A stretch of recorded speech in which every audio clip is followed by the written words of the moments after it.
As many of you may be able to tell from the stuff in my background and the stuff I wear, I am a huge Godzilla fan. I've been watching Godzilla films since I was a child, starting with Terror of Mechagodzilla and All Monsters Attack on VHS.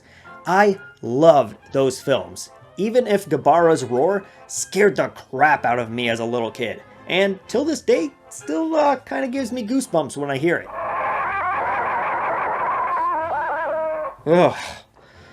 Since then, I have consumed as much Godzilla media as I can, watching all the movies, spin-offs, and random YouTube content I can find, but I've never really played many of the Godzilla video games. Yeah, I've dabbled in the popular games that most people know, but I want to experience them all.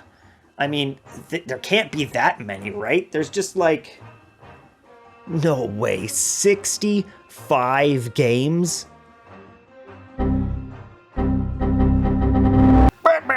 Batman, wake up! You got work to do!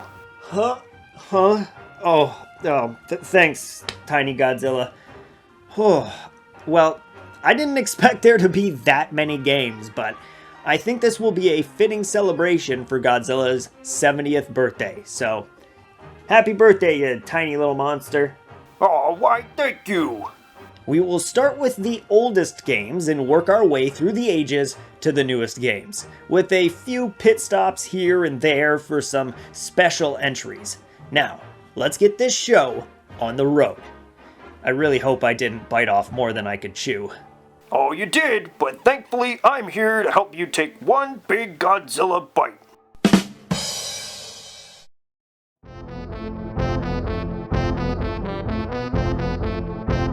Godzilla 1980 for the Commodore PET and Godzilla 1983 for the Commodore 64 are both unlicensed games, but they are the earliest known games to use Godzilla, which kinda surprises me, since that means there wasn't a single Godzilla game released during the Showa era of films. To be fair though, I feel video games didn't start getting good until the late 70s or early 80s with stuff like Space Invaders, Pac-Man, and Pitfall. I've decided to talk about both of these games together because the two games are pretty much identical. The PET version is the original and oldest known Godzilla game. It's pretty basic stuff here, but it does take some time and online instructions to figure out how to play. On the left side, you have your map of Japan separated into a 5x5 grid. And on the right, you have the information for where Godzilla currently is on the grid and what troops you have available to attack him. You can also move your troops around by typing in a grid location, typing TM or SM, then typing the grid location of where you want your designated amount of troops to move to. Honestly though, I found this was kind of pointless, because by the time I would move my troops, Godzilla would have already moved somewhere else, or I'd just be risking losing more troops to Godzilla's attacks. The Commodore 64 version is just an upgraded version with better graphics, sound effects, and better controls for playing the game. Instead of having to type in your instructions every time you want to do something, you can just move a box around with a joystick and select which units you would like to move. You can pretty much cheese an easy win in the Commodore 64 version by dropping a nuke on Godzilla right off the bat, while he's not near Japan, and then spam missiles at him until you finish him off. This doesn't work in the PET version though, since Godzilla's starting location is randomized every time you play, so unless you get lucky like this, then you have to fight him the old-fashioned way, which honestly is pretty fun and satisfying to do, and I loved playing it a few times to see how good of a score I could get by stopping Godzilla from killing my population. It is possible to get screwed over sometimes though and have Godzilla immediately sprint to Tokyo and rampage through the city, causing you to instantly lose, but at least you get to hear this cute music tone when you die.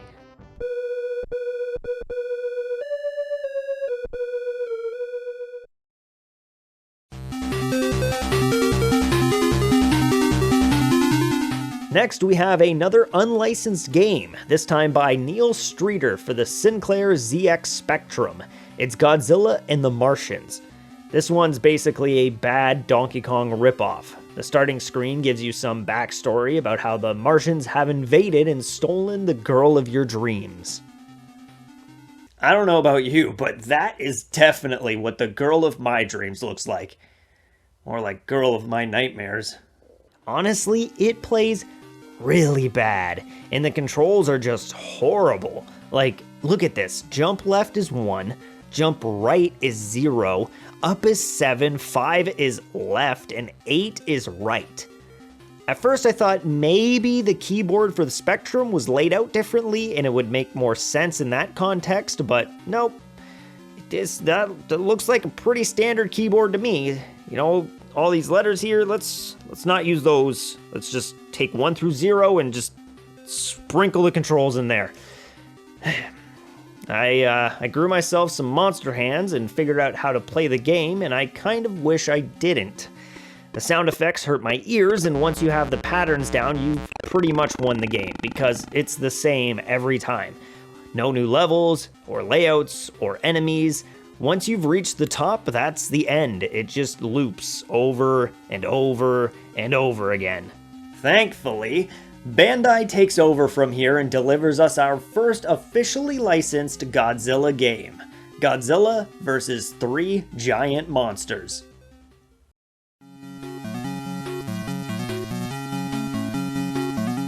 The game starts with Godzilla walking across the screen and breathing fire around the title Gojira. It then jumps right into the gameplay. You get to roam around this space as monsters show up and try to attack you.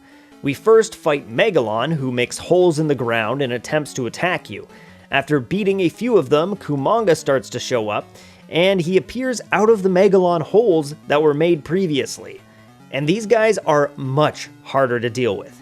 You have to get closer to attack them, and depending on where Megalon made his holes, it can be a real pain to attack them without getting hit by their spider webs first. If you can make it past the Kumanga section, this weird looking Manila shows up and you need to protect him from Ghidorah, who is trying to steal him away from you. After this level, the game just loops as you try to get a high score.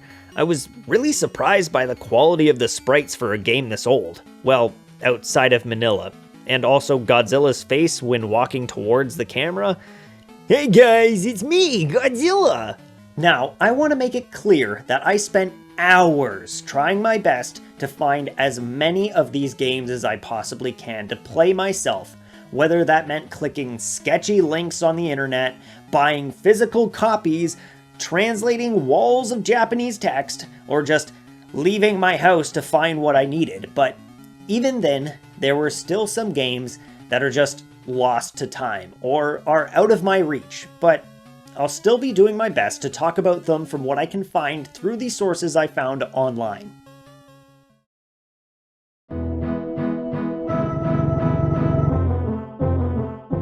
And this is the first one of those games. What we have here is CinemaScope Adventure Godzilla, the first Godzilla game to be an adaptation of one of the movies, the original 1954 movie to be exact. It was a text-based adventure game that had you type specific words to progress through the story, depending on what was currently happening on the screen. The game seems to be so rare that there are 0 videos of it on YouTube, and the only images I can find are the ones you're currently seeing on the screen right now. There was also a sequel titled Multiplayer Adventure New Godzilla that had the same gameplay but was based on the Return of Godzilla film.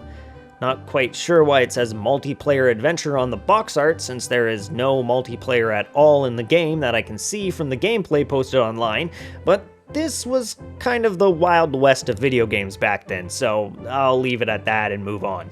This early era of Godzilla games is sadly plagued with lost media that can no longer be played. Surprisingly, the official Bandai releases seem to be harder to find than the unofficial knockoff games.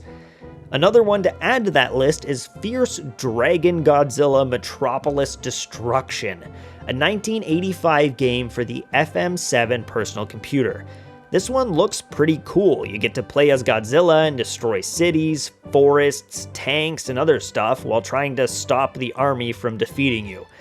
It does seem like no one has been able to find this game though, since there is no footage of this one online at all, which kinda sucks because I really wanted to try this one.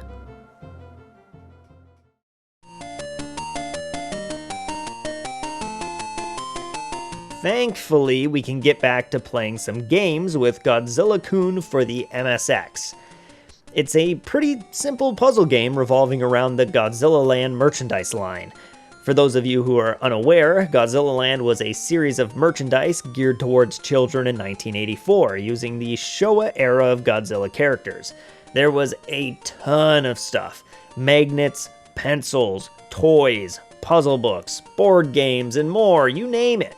I think my favorite of the characters is Hedorah, since they took this disgusting smog monster and turned it into an adorable girl. The game itself has you running around and punching other chibi monsters while trying to break all the blocks on the level. If you can break them all, a timer power-up shows up, and then you can exit the stage and move on to the next level. I love how if you punch the rocks into the enemies, they just explode into a mist of blood. You also have your standard fare of monsters. There's Baragon, Anguirus, Rodan, Hedorah, Mechagodzilla, King Ghidorah, and even Manila is there when you beat the game. The other thing I found interesting was the fact the game had a built-in level builder, something I never expected to see in a game this old. You can place down whatever platforms and enemies you want and build your own level from scratch and then play it. This was doing Mario Maker before Mario Maker was cool. Overall, this was a surprisingly great game for something that was supposedly designed for children.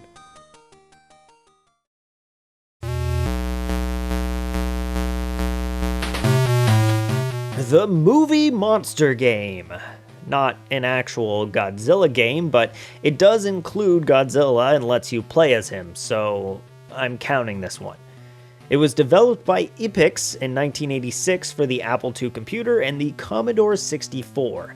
All the monsters in the game are just knockoff parodies of already existing monsters at the time, but surprisingly Epyx was able to get the licensing for Godzilla, so they use his name and likeness in the game.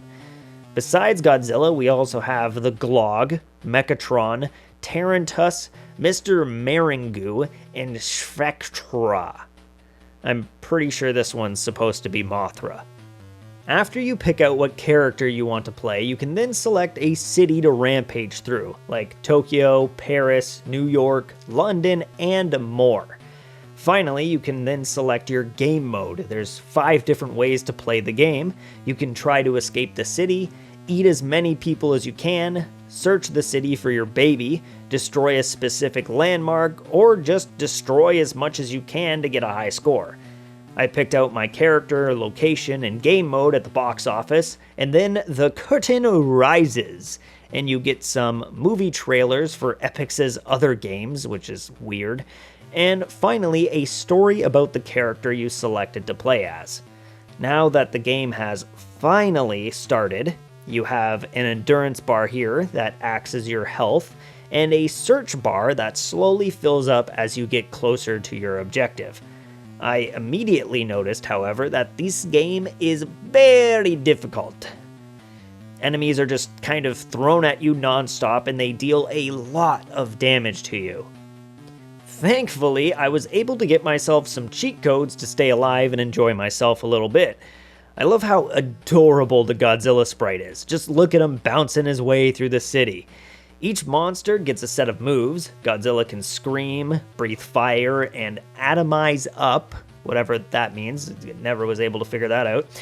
I also messed around with the other game modes and monsters, and they all had their own playstyles. There's a ton of variation here to mess around with. You could spend a lot of time just playing with different monsters and different cities with different game modes to try out everything. It's a pretty neat idea. I just wish it wasn't so hard. Speaking of hard, let's talk about our next game, Monsters Fair by Toho for the MSX in 1986, and also the first appearance of Mothra in a video game. Congratulations, little buddy.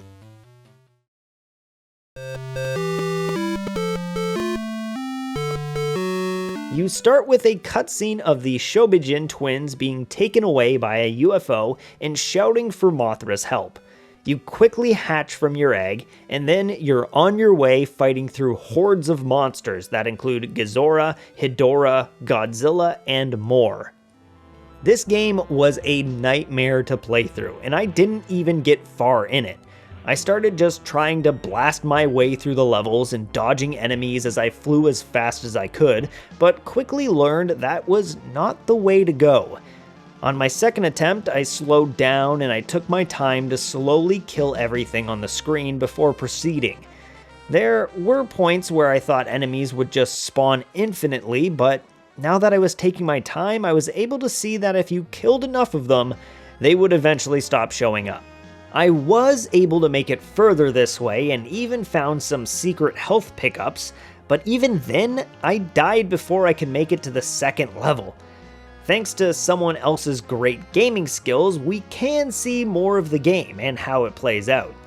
After beating the first stage, you make your way through an ocean to a city stage where you have to fight off more monsters. I can see Mechagodzilla, Bira, Rodan, and eventually a Gigan shows up as a boss. Once Gigan is taken care of, you evolve into Mothra, and the game loops all over again from the start. If you can make it to the end once again, instead of fighting Gigan, King Ghidorah shows up, and you need to beat him to save the day. I feel like we're in that weird era of games where they're just hard because being hard means you get some more playtime and quarters in the arcade. The game is fun, but the difficulty of it just kind of pushes you away from wanting to play it more than you have to.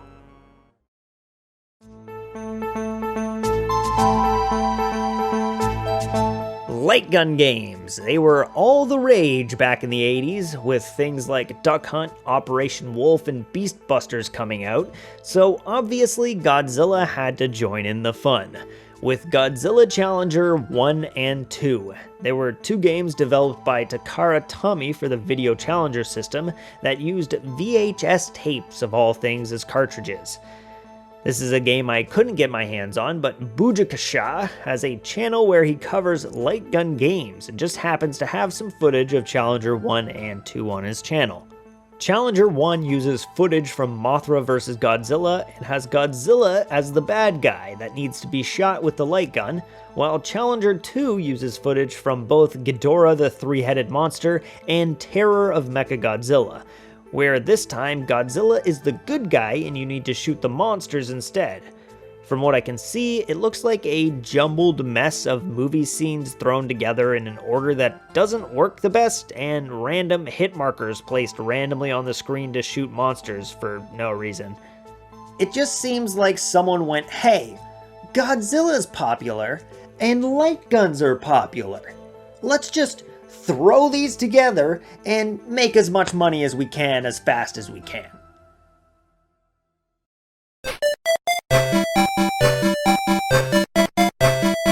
This next game is probably the most confusing game for me, and not for the reason you would immediately think of. This is Godzilla for the Commodore 16, developed by Koser Attila. It's an unlicensed game, and all of the art in the game looks nothing like Godzilla, but seeing as it's called Godzilla, has the title Godzilla, and Godzilla screams the word Godzilla at you in the most nightmarish voice I've ever heard, I think we can call this one a Godzilla game. Now, back to the confusing part I was talking about. This is the gameplay. Does it look familiar at all? Yeah. This has a striking resemblance to the T-Rex Runner game that plays on Google Chrome when you don't have an internet connection. The issue here is that the T-Rex Runner game was developed in 2014, and I can't find a hint of history on that game that states that it was inspired by anything else. So it has me wondering if the idea for the T-Rex Runner game on Google Chrome was inspired by this horrible Godzilla game from 1988. I mean, we'll never know unless someone reaches out to the devs and asks them personally, and I doubt they will answer that question. Back to the game itself, though. Yeah, it's horrible. You play as what can only be described as the least Godzilla-looking Godzilla I've ever seen, and you run to the left, jumping over traps and eating or breathing fire at birds that fly towards you. The reaction time to dodge these things is insane, like milliseconds. And every time Godzilla gets hit, he screams out like...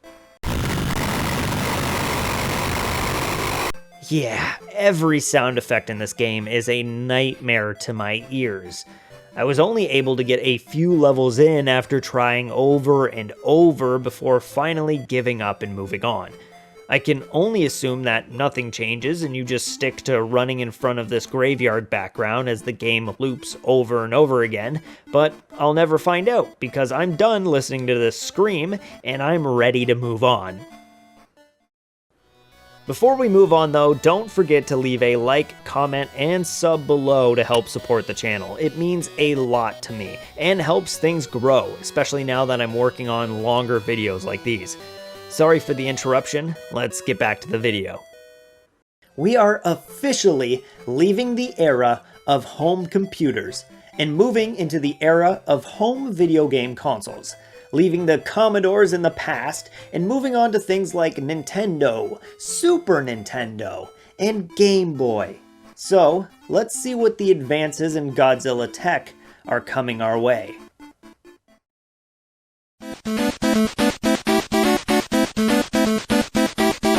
The first home console Godzilla game to ever release is here. Godzilla Monster of Monsters for the NES, released by Toho in 1988. And just like most games released back on the NES, this is ridiculously hard. But I had a good time playing it. The game acts sort of like a hybrid board game. You play as Mothra and Godzilla and make your way across this hexagon patterned board. Whenever you move one of your pieces, you have to fight through a side-scrolling stage, and if you land near a monster, you'll fight that monster in one-on-one battle after the stage is done. The battles are timed, so you only have a limited amount of time to finish them off before they retreat and you need to try again. I also found myself really enjoying a lot of the music from the soundtrack of the game. It gives a real Mega Man vibe and adds a lot to the fights.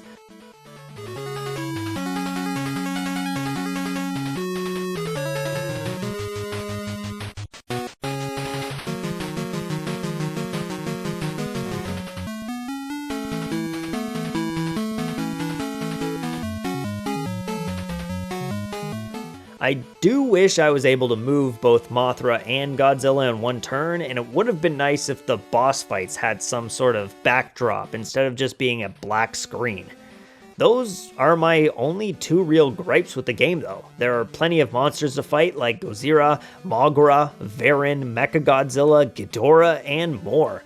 They all have their own moves and abilities as well. I love this one where Mothra just sheds a ton of wings at the enemy. That just looks more painful for Mothra than anything else. I also found this crazy long creepypasta based on the game while doing research, and it was a pretty good read. It even has a sequel and a game based on the creepypasta, so that's some more fun Godzilla stuff you can have if creepy stuff is up your alley. Now let's move away from the creepy stuff and onto something a little more cute. Godzilla for the original Game Boy, developed by Compile in 1990.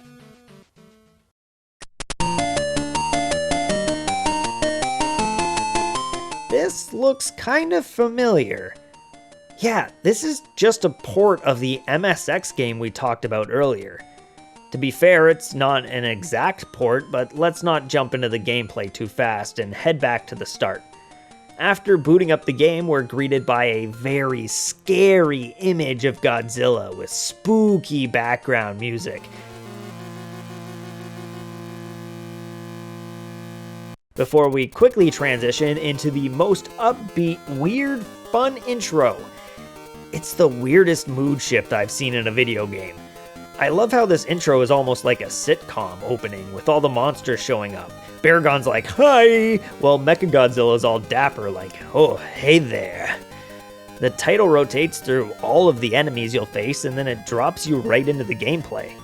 The concept is pretty much exactly like the MSX game we talked about a while back.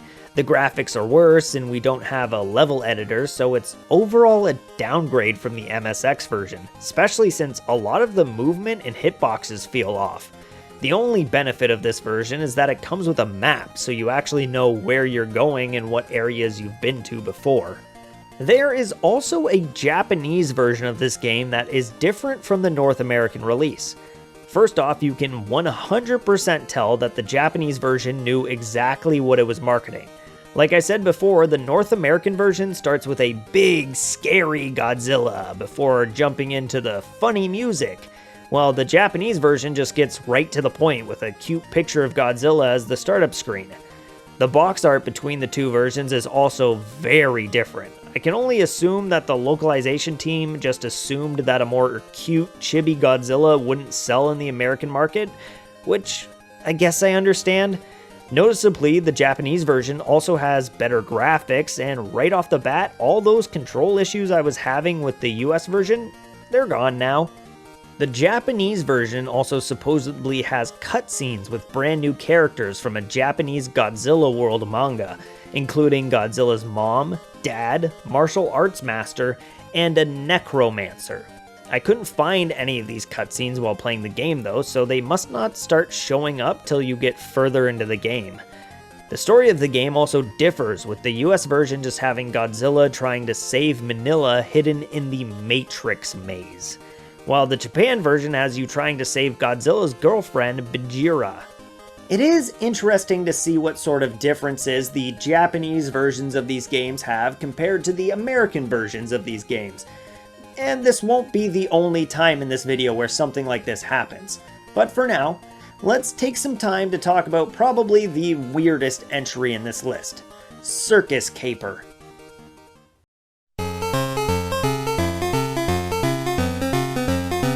I'm just gonna be straight up with you on this one. This game is hard.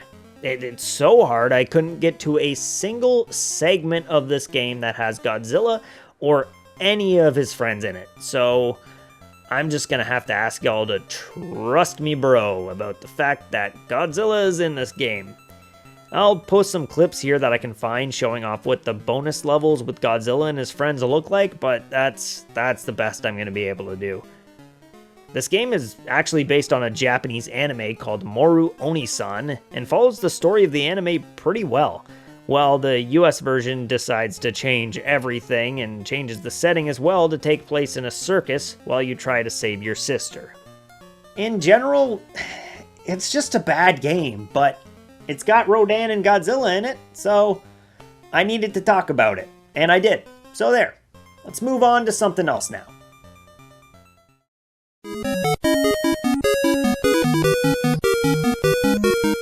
Next, we have the sequel to Godzilla Monster of Monsters, Godzilla 2 War of the Monsters, once again for the NES. This one was developed by Toho themselves instead of being developed by another company and just published by them. I'm not quite sure if that was a good idea or not, but we'll see very shortly. I'm going to make this very simple for everyone. See all of the stuff on the screen right now? It's trash. And it's trash that will eventually leak into multiple games down the line from here. This is the first of the Godzilla games that attempts to do a turn-based style of gameplay, where you play as the military and you need to attack the monsters. And honestly, it almost never works. Just thinking off the top of my head while writing this script, I think there is one game in this genre that actually does it somewhat well, and this is not one of them. I'd also like to point out that this is supposed to be the sequel to this. It's not the same at all, and the American customers who picked this up must have been pissed that it wasn't like the first game at all. Alright, enough ranting. Like I mentioned before, this is a turn-based combat game where you need to fight Godzilla and friends to save the day. You are given the choice to choose between 12 different scenarios, all with their own enemy setups and location layouts. Once you've selected your scenario, you get a brief summary of what is happening and are thrown right into the action. And by action, I mean the extremely slow and tedious movement of your army. It takes forever to move your pieces around the map, and you have, at least in scenario 1, 14 different units to move each turn, and when you finally get into combat, it does not get any better. The combat in the game is pretty much random, having a slot machine decide what benefits you get during your fight. There is nothing in the game that explains how this works to you, but thankfully the manual for the game shines a bit of light on the whole thing, and to dumb it down as much as I can, if you get 2 of the same blue item, it's good. 2 of the same red item, and it's bad. If you can manage to get 3 of the same item, whether it's blue or red, that's good. For some reason. I spent an hour just on this first scenario trying to slowly chip away at Godzilla and Baragon, and I was surprisingly able to finish off Baragon, but by the end, Godzilla still had full health because he could heal between his turns. There are these scientists as well that give you hints, and I can tell that they're trying to hint at game mechanics I know nothing about that could help me easily deal with these monsters, but honestly, they might as well just be saying what this scientist is telling me, because it's all just going over my head and not helping at all. At least I can say this game gave us 2 of the best Godzilla images with the "you won" and "you lost" screens. I want to make this clear. I don't hate turn-based combat. I very much enjoy it, but this is just not it. And honestly, when the choice is given to you to play as some tanks shooting a giant monster, or being a giant monster destroying tanks, I'm pretty sure I know what most people here are going to pick. So, don't tease us, and just let us be a giant monster, please.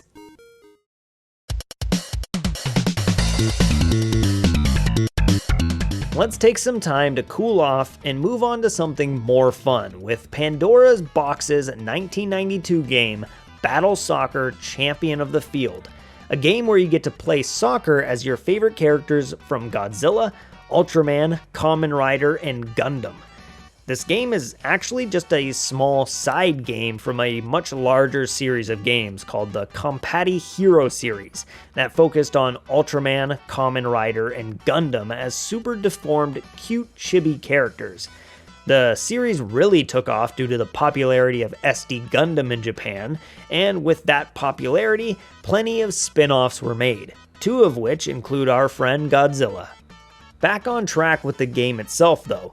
The game is a Japanese exclusive, so I had to use my phone to translate most of the text to find my way around the menus, but once I did, I was able to sink my teeth into the meat of the game. There's 8 different teams to choose from, and Godzilla has 2 of them, a good guy team and a bad guy team. The first is called Godzilla's Fighters, which includes Rodan as the goalie, Godzilla, King Caesar, and Jet Jaguar as the rest of the team, and the evil team is called King's Soldiers, which has King Ghidorah as the goalie, Mechagodzilla, Gigan, and then Titanosaurus as the rest of the team. I've honestly never been that great at sports games, and that's not changing here. I just can't get the hang of the changing characters on the fly to grab the ball quick enough. I was having trouble as well figuring out what buttons passed the ball and which ones just shot the ball, and even on easy I wasn't able to do too much. All the characters also have their own special moves when you hit the ball hard enough, like Gigan turns the ball into a spinning saw blade, and Godzilla shoots his atomic ray at it, lighting it on fire. There are a lot of cool little details in this random spin-off collaboration game. You can tell they really had fun putting this all together. Just look at the commercial for the game. I love the look on King Ghidorah's face right before he gets destroyed by a soccer ball. You have to love how they put the monster with no hands as the goalie. It's the year 1993 and something amazing is produced. Me. I was born. I'm just kidding. Besides that though, Godzilla was released into arcades for his very first ever venture into a fighting game.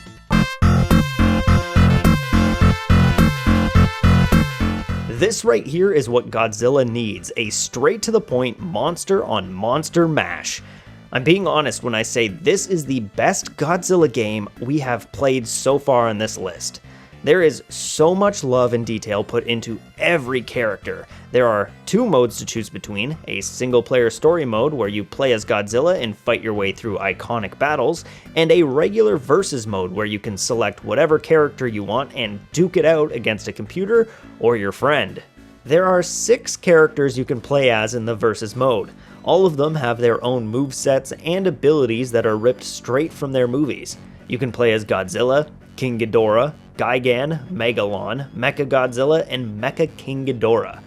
Just like sports games though, I am absolutely trash at any fighting game that isn't Soul Calibur. So most of the footage you are seeing here is from computers fighting computers, or footage I grabbed from some other person who is much better than me. I need to also mention the story mode because it has a lot of little details I love. Not only do you fight monsters in one-on-one battles resembling Godzilla's bouts with them in the movies, but you also get to stomp on a bunch of army men and vehicles before each fight, giving a bit of variation in between each level. The story mode also gets a few exclusive fights with monsters you can't play as, but you do get to battle it out with. There's Mothra and Batra, who appear near the end of the game, and they also have Biollante, who I love seeing in these games because of how massive she always is. There's also a fight with a fake Godzilla who transforms into Mechagodzilla after you beat him, just like he does in the Godzilla vs. Mechagodzilla movie. It's the little things like that that make me love this game and feel the need to recommend that any Godzilla fan out there that hasn't played this game, find it for yourself and give it a go, because I had a blast with it, even though I suck and lost pretty much every fight. Now, we just talked about Battle Soccer, a game for Super Nintendo where you play soccer as Godzilla. But how about a sequel for that game for the original Nintendo where you play baseball instead?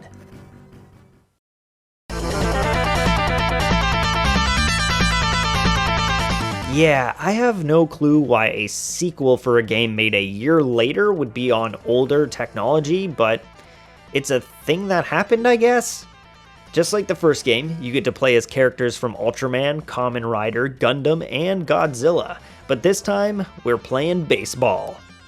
The Godzilla team for this game is called the Godzilla Mega Powers and includes a huge cast of characters: King Ghidorah, Biollante, Mechagodzilla, Godzilla, Gigan, Hedorah, Anguirus, Rodan, Manila, Mothra, Titanosaurus, Baragon, Mechanic Kong, King Caesar, Azillion, and my favorite, a larva Mothra as the pitcher who just spits out balls at you. Each team even gets cheerleaders, with the Godzilla team having the Shobijin twins to help cheer you on. There are 4 different stages as well that are themed after each of the 4 franchises in the game: WB Stadium, Cyclone Dome, Ultra Dome, and Monster Island. Each of the stadiums even have a day and night version. There's a surprising amount of detail in the gameplay and art of the game for an NES game.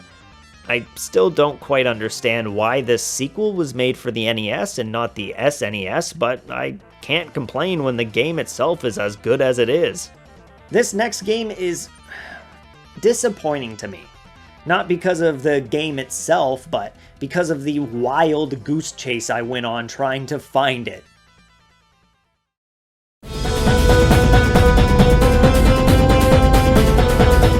As I stated before, I have spent hours trying to find all of the games in this list, and there have been plenty here I've been able to find and emulate or purchase in one way or another. But this one just slipped through my fingers.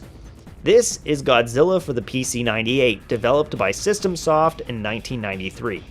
After searching for hours, I was able to find what seems to be a ROM of not only this game, but possibly also the CinemaScope game for the PC-88 I mentioned earlier in the video. Sadly, I tried for hours to get a PC-98 and 88 emulator running, and I just could not get these games to run no matter what I tried. So, if anyone watching this has a better understanding of emulating these old computer games, feel free to send me a message and I'll show you where to find these files, so you can possibly find and test it for yourself. I would love to be able to get these working for posterity's sake, but for now, I'll just have to go over what I can see from online videos and strategy guides. From what I can tell, it's another strategy game, having you buy your own army and placing them down to fight off Godzilla and other monsters like Mothra, King Ghidorah, Mechagodzilla, Varan, Rodan, and more. There are honestly a ton of monsters in this game from what I can see. The other thing I can see is, holy moly, look at that wall of text.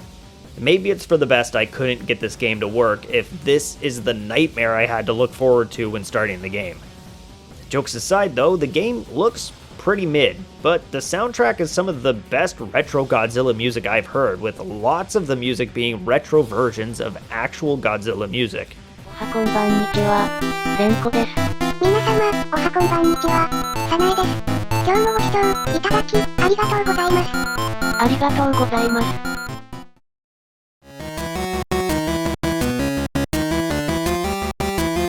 Kaiju o Gojira, or Godzilla King of the Monsters, is a Japanese exclusive Game Boy game developed by Bandai in 1993, and damn, it's too bad we didn't get this game over here in North America, because it's surprisingly good. I mean, not like amazing or great, but it's good. The game has you take control of Godzilla as you walk across the screen, destroying boats, tanks, skyscrapers, and monsters.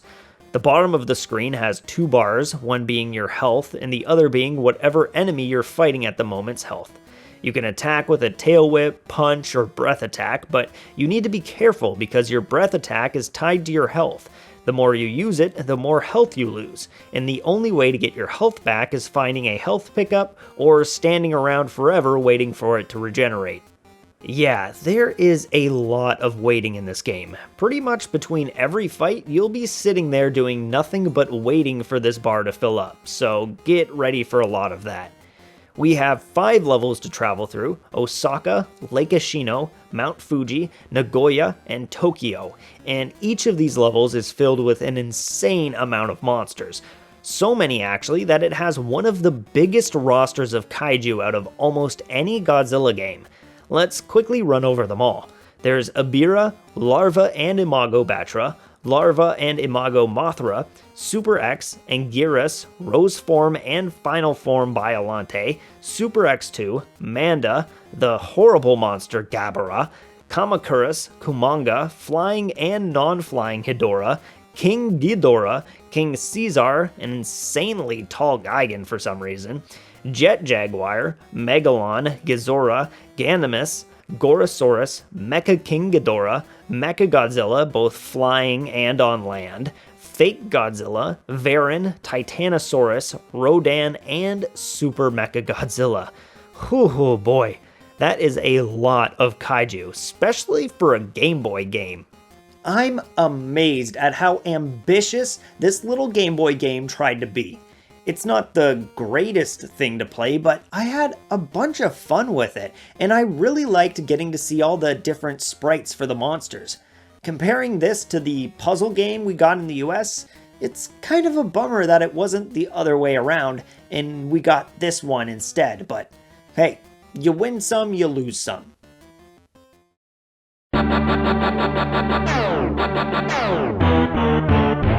Okay, seriously, what is with American Godzilla games being the most convoluted garbage ever? Like, we just had Godzilla 2 with its weird slot machine fighting mechanics, and now we have whatever this is? It only took a few brief minutes for me to die and have to start scouring the internet for any form of information on how to play this game, so let me enlighten you on how all of the junk on the screen here makes sense. So down below we have an image of Godzilla, that's you, and an image of whatever enemy you're currently fighting, along with your current health as denoted by energy. These 2 dancing bars up here are called stamina bars, and they increase and decrease depending on how far left or right you are on the screen. The bigger the bar when you make an attack, the more powerful it will be. So, to attack, what you need to do is move to the right as far as you can to make your stamina bar as large as possible, but not too far that you get attacked by the enemy and pushed back. And then you need to land a punch, and as soon as you land a punch, you need to back away, and that will allow you to select your attack. A little animation will play, and then you'll deal damage to the enemy. That's pretty much it. Seems simple enough, but it's the cheating AI that make it a nightmare. They can pull off non-stop attacks and moves that are just impossible for you to deal with at times. I tried my best to get as far as possible in the game, but I ended up getting hard stuck at Biollante, and after losing all your lives, you have to restart the game from the very beginning all over again. In between all of these fights, you have your exploration sections, which has 2 screens. The top section is pretty much just sparkle and flare that lets you see what's happening in a more beautiful way. The bottom screen is where the actual gameplay is happening. You slowly walk around this map trying to find your way to the monster you need to beat, and while you're making your way around, you can find items that can help you in battle or power stations that will increase your health. You'll also bump into random encounter fights. These are usually with UFOs. Now, Super Godzilla isn't well received by the community for pretty much all the reasons I stated before, annoying gameplay mechanics and cheating AI, but it is loved for 2 things above all else. The introduction of Super Godzilla, who would later become the inspiration for the loved Space Godzilla, and the first appearance of Bagan. For the uninitiated, Bagan is a monster who is well known for his numerous planned but eventually scrapped movie appearances. We aren't talking once or twice, we're talking 8 times this guy was supposed to be in a movie, and it just never happened. This includes Resurrection of Godzilla, Mothra vs. Bagan, Godzilla 3, Godzilla vs. Bagan, and more. So being able to see this sweet looking kaiju in a form of media was so satisfying. Bagan was eventually shown off in another video game we'll talk about later, and received his first film appearance this year in a straight-to-DVD release of Godzilla, a Godzilla puppet show.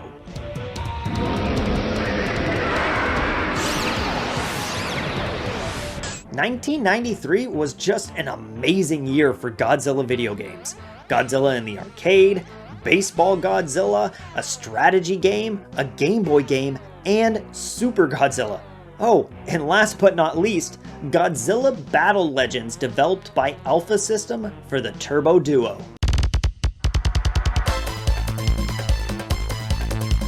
You can tell we're in the age of fighting games. Street Fighter II had just released in 1991, and now we're finally starting to see some real Godzilla fighting games 2 years after that. You get 2 different ways to play, a story mode where you play as Godzilla, and a versus mode to take on your friends. From the start, it's a pretty barren roster. That's because to unlock characters in the versus mode, you need to beat them in the story mode. So let's hop in there and unlock ourselves some characters. Oh, I forgot I suck at fighting games. Ooh. To be honest though, from the little bit I was able to play, this feels great. The game just uses 2 buttons, a jump button and an attack button, but that attack button has a ton of uses because what it does varies depending on if you're tapping it, holding it, or moving in a direction while pressing it. All of the playable monsters have their own movesets and abilities, and the story mode goes into crazy detail. Every fight uses a different Godzilla that matches what he would look like in the movie when he fought said monster, and even matches the roar he used in that movie. The stages as well are designed to look like they came right out of the movie. You fight King Ghidorah on Planet X, Hidora's fight takes place at night near Mount Fuji, Anguirus has Osaka Castle on it, and my favorite is the fight with Gigan where you can see Godzilla Tower in the background, as well as Anguirus fighting King Ghidorah in the background too. Each stage in the story mode will give you 2 options of monsters to fight, allowing for some replayability when you go back through the second time. And on top of that, as you play through each stage, you gain points by taking less damage and finishing fights quickly. When you hit stage 6, depending on how high your score was, you can choose between 6 different final bosses to fight. I haven't touched on the sprite work here either. Every monster has so much detail. Enemies like Biollante and Mecha King Ghidorah just look beautiful. I'm blown away at how well put together this game is, and I'm a little disappointed I don't hear more people talking about this one. And then, we're just going to keep the ball rolling along with a direct sequel to that game, called Godzilla Great Monster Battle for the Super Famicom, released in 1994.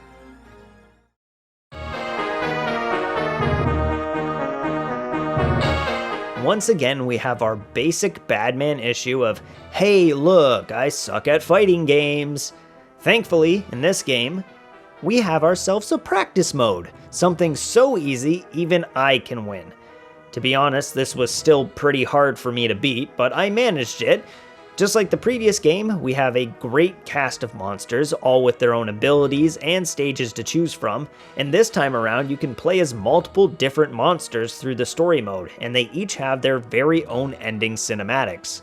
The standard versus mode is also there, and it's got a bunch of monsters to choose from, plus some extras you can unlock by beating them in the story, like Super Mechagodzilla and the Gotengo, which is weird to see as a playable character. This is honestly just as good as its prequel, and for sure better than Super Godzilla, so it sucks that we didn't get this game in America instead of Super Godzilla. It does look like they were working on an American release that would have been titled Godzilla Destroy All Monsters, but it was sadly cancelled. Next up will be the last unlicensed game we'll be talking about. To be fair, there are plenty of other unlicensed games, but they're all browser games or flash games made by fans and not actual video game companies, so I'm going to keep this video to strictly talk about games published by game companies, and save the fan-created content for maybe a fan games later on. Now, let's talk about the dumpster fire that is Godzilla the Atomar Nightmare.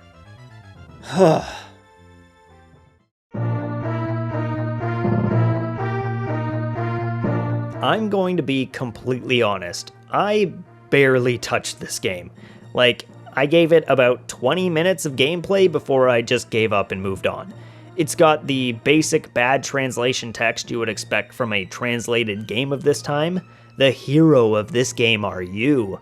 Or, you can produce here military units and the city is protected by electric fence, which means much damage to the monster. The concept is pretty much similar to the very first game we talked about. Godzilla spawns in and starts making his way towards the city to start some carnage. Except for the fact that I think the original games made 15 years before this were better. Information was given to you in a much simpler format, and there's at least some audio in those games. I spent some time going to all of my cities and building up an army, and then I just kinda had to wait while Godzilla slowly made his way over to me. There he is, the scary monster, Godzilla, ooh. It was at this point I realized I wasn't having any fun and was just going to be bored trying to slog through whatever this was, so I packed my stuff up and I moved on.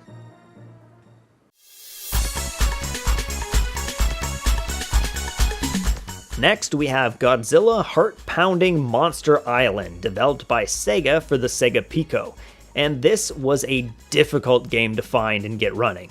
The Sega Pico was a children's game system. It looked pretty much like a laptop, but when you opened it, there was a slot for cartridges that had built-in books.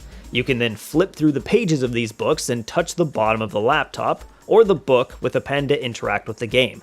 There is supposedly also a port from when Sega re-released all their Sega Pico games for PC into something called the Paso Pico series, but I can't find any information on it anywhere. The only snippet of information I could find that confirms that this port even existed, I found by accident while watching Monster Island Buddy's recent video on the best Godzilla games, and he shows what I'm assuming is the port for a few seconds while talking about runner-up games. So if you're somehow watching this Monster Island Buddy, please post gameplay of the port because it is impossible to find information about it online anywhere, and it looks like it's not even a port but a reimagining of the game. Anyway, let's stop rambling and talk about the actual game. It took me 3 separate emulators to get this thing to run in a somewhat playable state. The best I could get was the ability to play the game with a mouse, but it was quite off. By that I mean I could try to click Gorosaurus here, but it would actually click Godzilla way below him, so I kinda had to randomly click around till I hit what I wanted. The first page of the book has you in a forest with a big egg, Gorosaurus, Sanda and Gyra, and even Mothra shows up. You can play some mini games by clicking on the Biolantes, which has you figure out the weight of all the monsters, and if you click on Gorosaurus, you can face off with him in a jumping contest to catch a bunch of stars. After messing around enough, you can hatch the egg and a baby Godzilla shows up. So let's take him to the beach. Here on the second page, we have some new friends to interact with, like Manda, Ebirah, Batra, and a few others. You can really just bully Godzilla on this page. Have Baragon drop him in a hole, spray his face with ink, and every time, everyone on the screen just laughs at him, even his own kid. There's another minigame here as well, where the octopus asks you to click on a tentacle depending on how big or small it is, and you can play Simon Says with Ebirah. The next page has you in a dark cave surrounded by all kinds of bad guys who are just beating up on baby Godzilla. Like, come on man, do something, save your kid! You can play some more minigames here, but they're hidden through a series of events, which is pretty cool. First you need to click this moving rock to start the first minigame, that's basically Frogger. Then if you click Ghidorah, you can face off against him and have to dodge all his big yellow balls. And then there's another minigame after that I couldn't find, where you need to make all the bad guys lose a race to baby Godzilla, which will make him happy again. Once your little brat is happy, we can take him to the last destination, this volcano zone where we can hang out with Hedorah, Anguirus, Rodan, and Mothra. You can even play soccer against Anguirus. Now this is a soccer game I can win. The book's last page is probably the coolest, but sadly I couldn't get the thing to work no matter what I did. Supposedly you can pick two monsters and they'll fight in a sumo match, and you can even draw your own monsters to fight as well. This is the kind of thing I would have loved to play with when I was a kid growing up. And I bet you there are a ton of grown-ups out there in Japan who had this thing as a kid and think back on how cool it was. Anyways, that was an interesting Sega Godzilla game. Why not continue our adventure with another one? Godzilla Giant Monster March for the Sega Game Gear.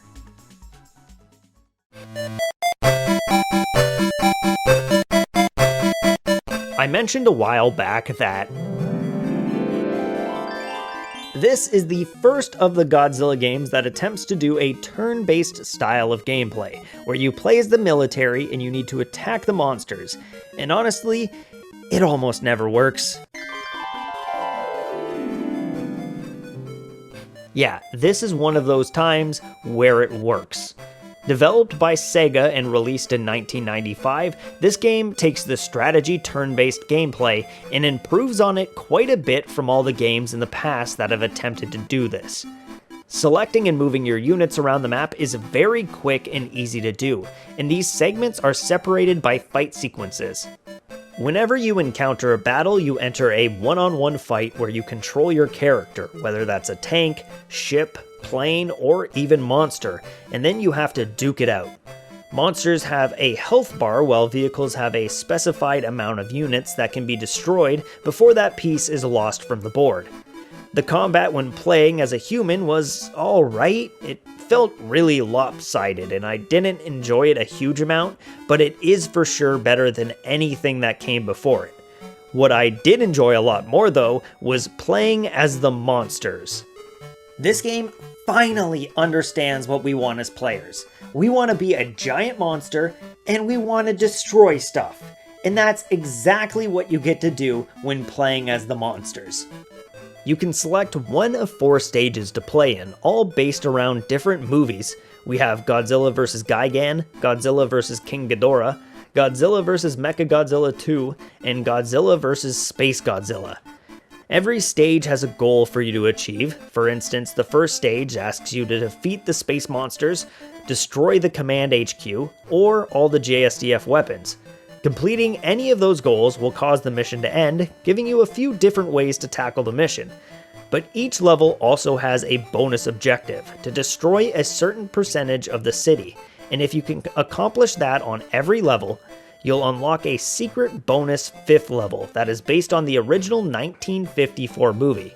It's a surprisingly well put together game, and it's not even on a main console, it's on a handheld, which makes this accomplishment even more impressive. Now, I mentioned before that Heart Pounding Adventure was one of the hardest games for me to get footage of, but it wasn't the hardest. That trophy goes to Jumbo Godzilla.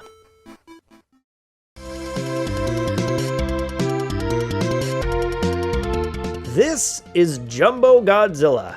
You know when you go to the mall and you see those little rides that rock back and forth and you put your kid on it so they stop crying and allow you to have a brief moment of peace in your life again? Well, that's basically what this is, but it has an extremely cool video game inside of it.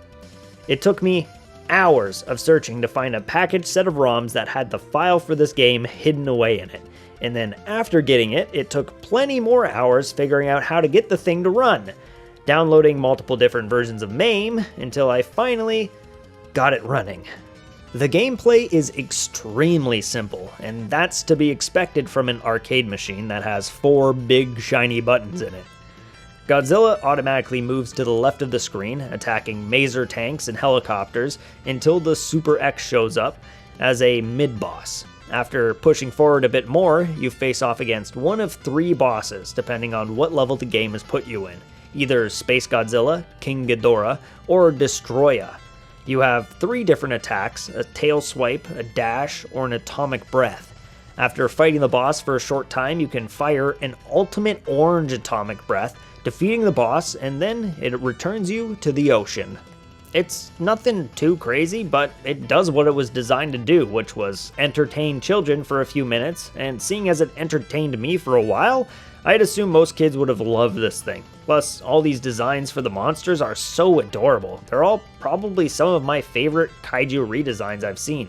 My favorite is probably the derpy King Ghidorah with his 2-buck teeth. Next, we have Godzilla Archipelago Shock, developed by Sega for the Sega Saturn and released in 1995. Man, Sega made a ton of Godzilla games during this time period. This is the 3rd one in the same year, and there are still 3 more games published by Sega we'll be talking about before the turn of the millennium. What a weird history.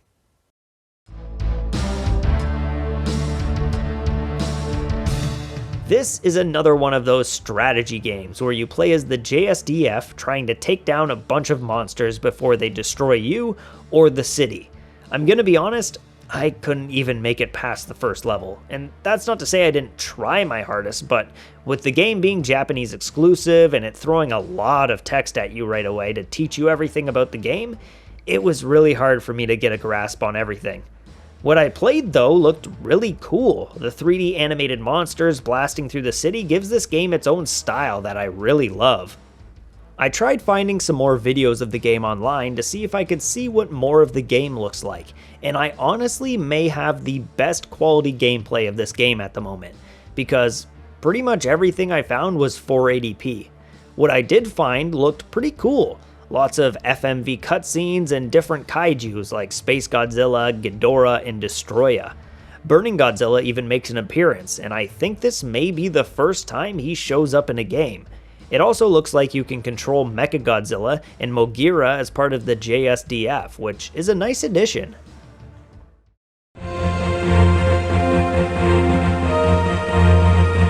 The next game is a weird one. We have the Godzilla Movie Studio Tour, and this was going to be a game on my unplayable list, but I decided to go back and give it another shot while I started writing this segment. I had gotten a file for the game, but I could not for the life of me get it to work. Thankfully, on my second attempt, I did some more research, and I found a special program to help me run some old computer games. And, well, here we are. It doesn't run perfectly. Pretty much anytime there's moving video, I can only see the top a little bit, but at least it's working?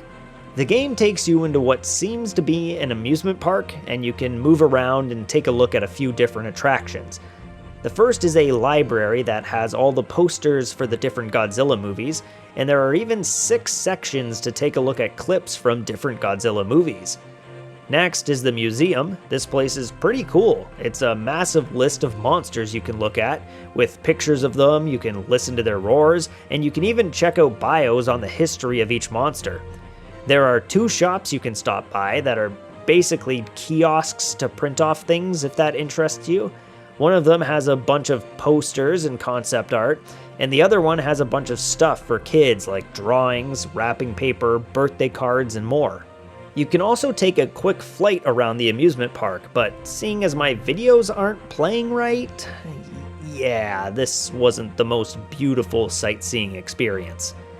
The main attraction of this game, though, is the movie-making studio. It's kind of obvious. Here, you have 3 different areas. The first one lets you put together your own movies. It's nothing too amazing, you just pick a film you like between Mothra, Space Godzilla, and Mechagodzilla, and then you get to choose between a bunch of clips from the movie and how you want to string them together. There's also some behind-the-scenes footage in this area too, showing off the setting up of Mothra and Godzilla's costumes before filming. The next area lets you make a poster for your movie, which doesn't really make sense because none of the monsters from the movies I just mentioned show up as choices for these posters. You can put Godzilla, Bagan, which is pretty cool to see since this is his first full appearance outside of Super Godzilla, and Dogolus, a weird monster that's only ever appeared in this game. So I put together this amazing poster for my film, and I moved on to the sound department. In this area, you can pick a Godzilla movie and then watch it while adding your own sound effects and recording them to the film, and then you can watch it back after. It's pretty much just Godzilla soundboard the game. After you finish all that, you can head to the theater and watch your masterpiece, or attempt to watch your masterpiece since my videos aren't working in the game. It's an interesting concept, but definitely wasn't worth the struggle I went through to get the damn thing running. We have officially reached the year 1998, and some of you probably know what that means. It's time to go over the long list of Godzilla 98 games that were released with this atrocity of a movie. Let's get this over with.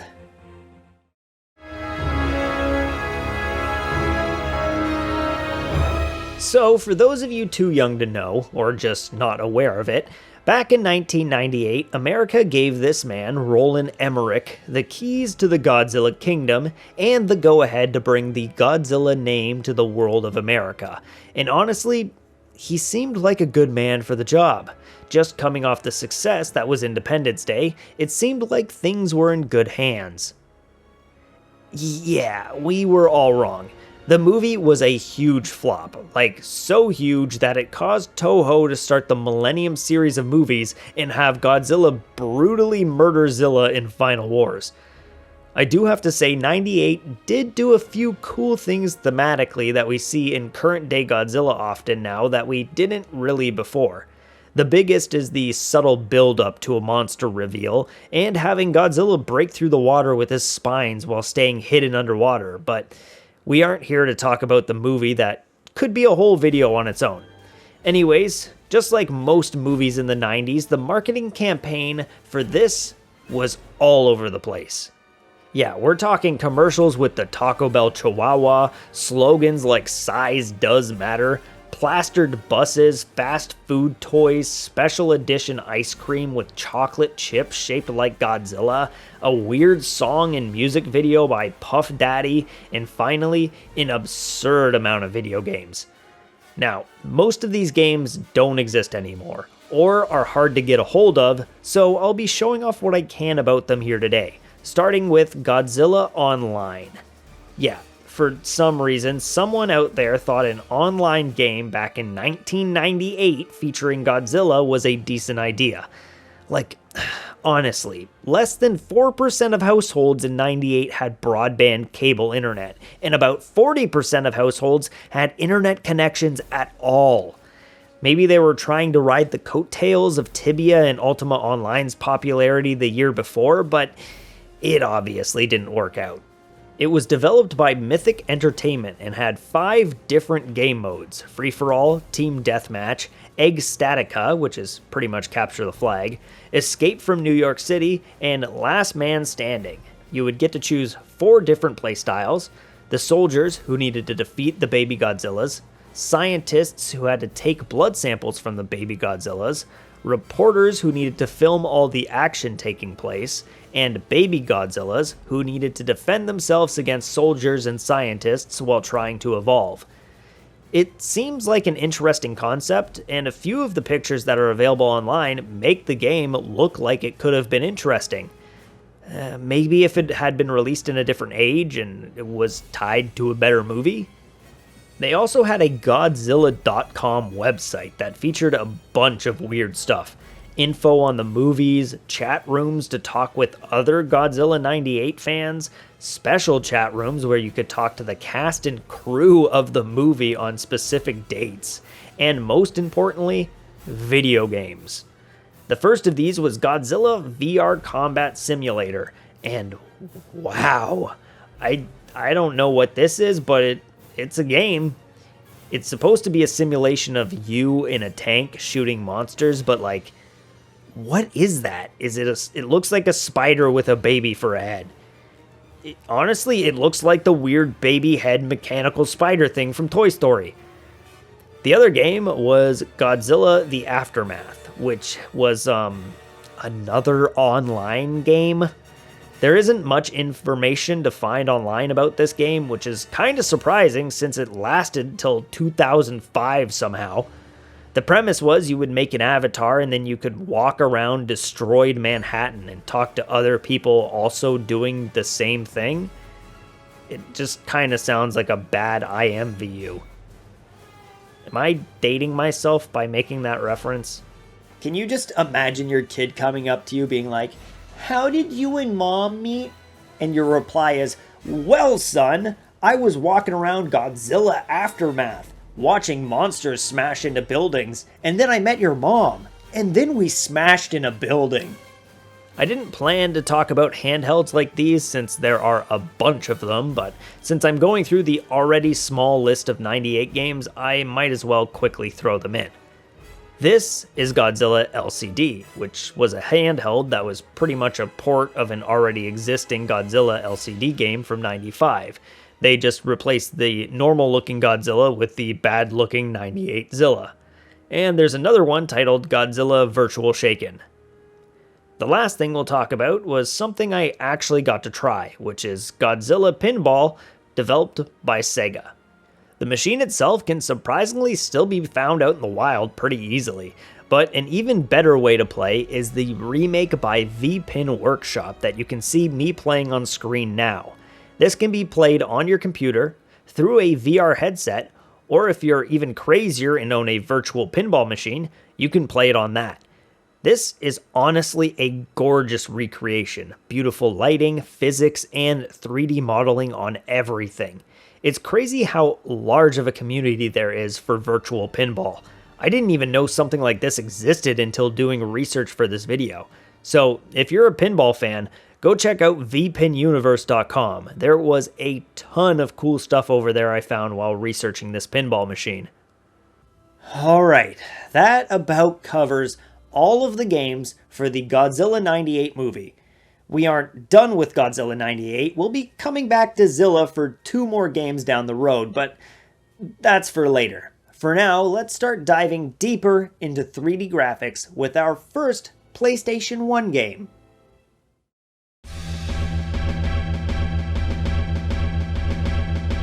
Godzilla Trading Card Battle was developed by Tau Human Systems and released exclusively in Japan in 1998 for the PlayStation 1. It's one of the weirder games on this list and reminds me a good amount of the old Yu-Gi-Oh game for the PS1, Forbidden Memories. The game starts with the most high school made iMovies intro I've ever seen. Also, the voiceover is in English, which is weird for a Japanese exclusive game. After the intro makes the game out to be way cooler than it actually is, we find ourselves in the main menu, where we get to choose between, why is half of this in English and half in Japanese? This has to be some weird social thing, because I don't know, it seems odd to me. Why isn't it just all in Japanese? So you can start the story, duel an opponent, or customize your deck. Let's hop right into the story. You can choose between 2 different scenarios. From what Google Translate is telling me, they are Boy from Monster Island or G-Force's Hawk. I feel like that may not be 100% accurate, but let's give Boy from Monster Island a try. The story starts up, and we're following along a boy who can talk to animals and kaiju, and we learn that there's a new breed of kaiju in New York City, and we need to head there with Godzilla to find it.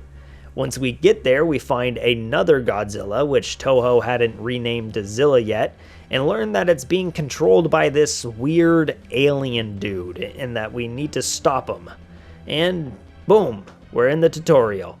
The tutorial gives you a very basic idea of the concept of the game, like, here's how you play a card, here's how you attack, but it doesn't really go too in-depth on monster spaces, abilities, weaknesses, and more that you really need to understand to get anywhere in this game. For example, my first attempt at this level ended with me losing all of my monsters in one fell swoop, and I still don't 100% understand what happened to cause my loss. I then found a guide online that was a little helpful. It wasn't the most in-depth guide, but it gave me enough of an understanding of the game to at least beat this first level. There are 3 types of cards. There are land, monsters, and attack cards. You need to place your land cards down to then place monsters on those pieces of land. The amount of land you have determines how many monsters you can summon onto the field. And if you match your monster's elemental type to the elemental type of the land, then you'll become even stronger. Every monster also has special abilities and attacks they can use. Some are good and some are not so good. For example, Larva Mothra has the ability to turn into a cocoon and transform into a Mago Mothra. You can also use battle cards to do special actions during your battle phase. The goal is to destroy all your opponent's monsters or land before they can do the same to you. I finished this first level and then just kinda gave up during level 2. The gameplay is so slow and it drags on forever while you wait for turns to happen. And the amount of text during these cutscene segments is way too much, especially when the story being told is not the greatest. It took me over an hour just to beat the first level of the game, and honestly, my arm's getting tired from holding up my phone to translate all this text. The game does have some charm to it, and I can tell there is an underlying interesting concept here with the card game, but I honestly just can't get into it myself. I enjoyed seeing all these different monsters, both in their board piece form and battle forms.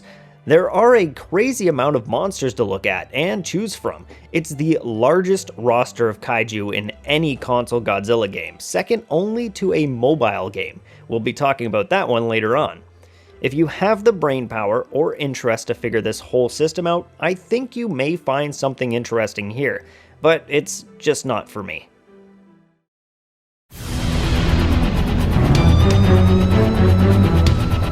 This next one though, this is definitely for me.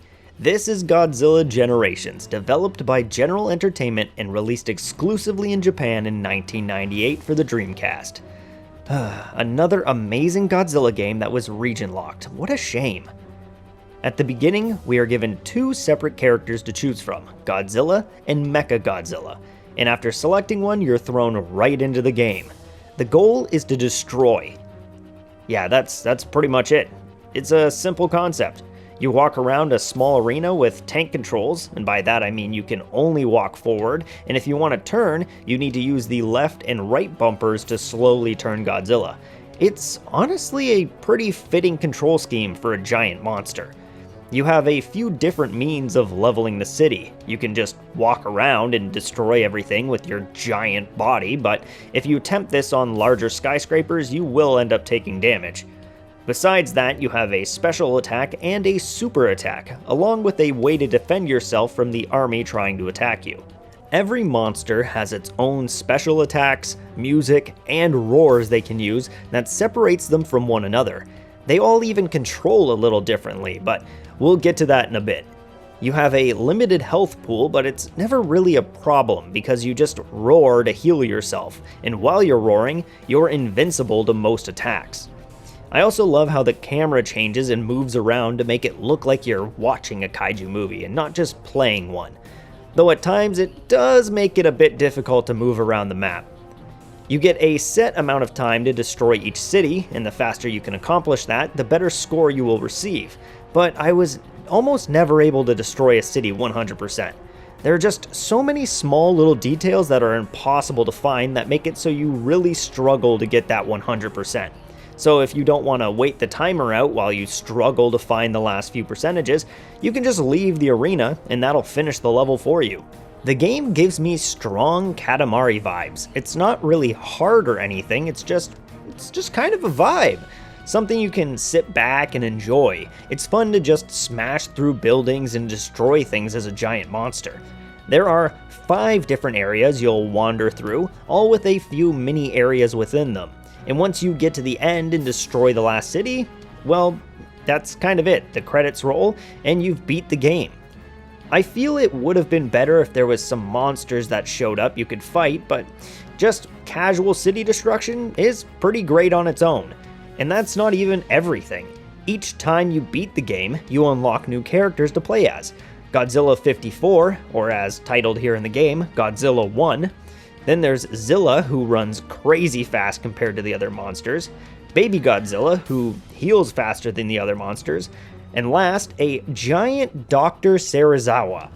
Yeah, this isn't a mod or a joke. This is actually in the game.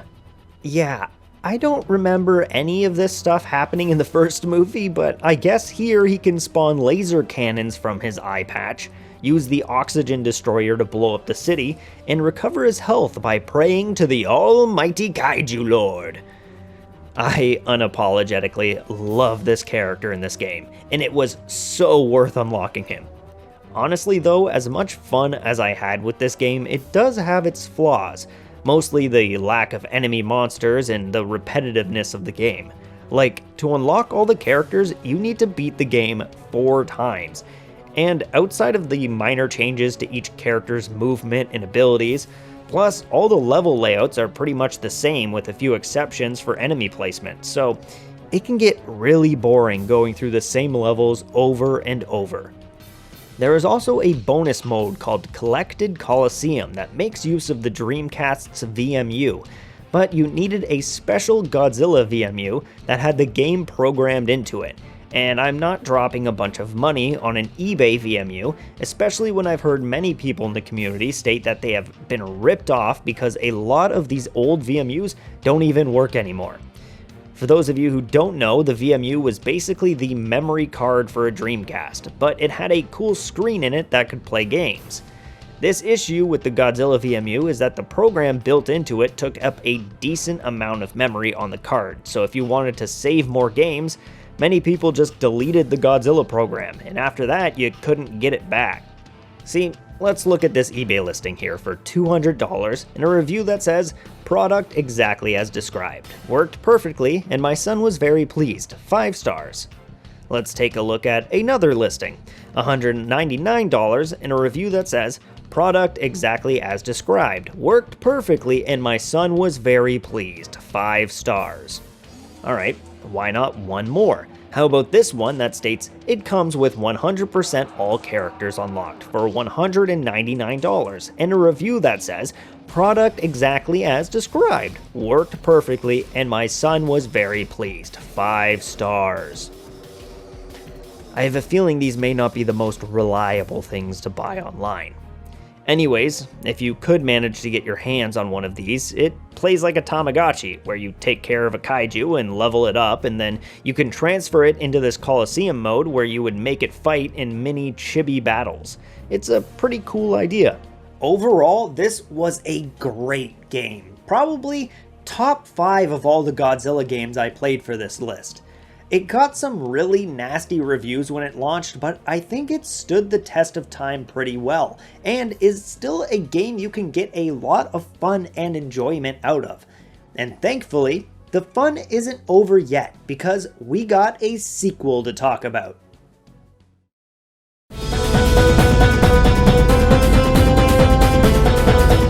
Godzilla Generations Maximum Impact was released again only in Japan a year later for the Dreamcast, and was developed by the same group of people. If you're expecting a similar game with new and improved gameplay, then you're going to be disappointed. Wow! If I had a nickel for every time A Godzilla sequel was completely different. I'd have 2 nickels, which isn't a lot, but it's weird that it happened twice, right? Yeah, instead of a casual city destruction game, this sequel decides to be a rail shooter. It's like you make a wish that the game would have more monster fights and then the monkey paw curls on you. So, yeah, in this game with a weird Metal Gear Solid-esque title screen, you have a story mode where you can only play as Godzilla, and you automatically walk through a city and shoot at planes and tanks and stuff with this reticule.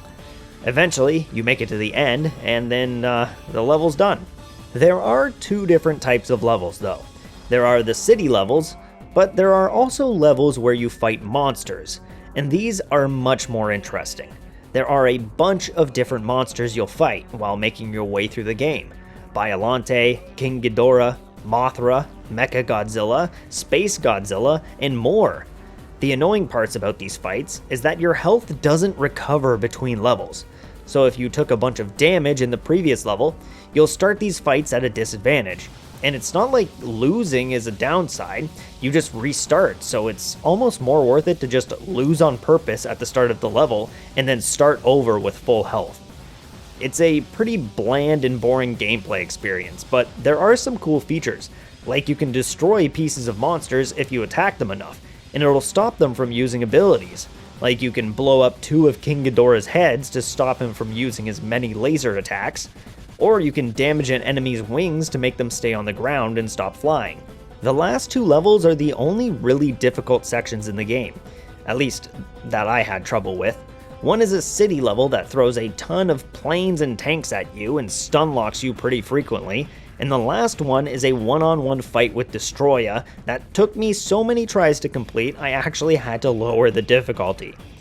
Thankfully, you're rewarded for beating the game with the craziest remix of the Godzilla theme that implements Godzilla's roar into it.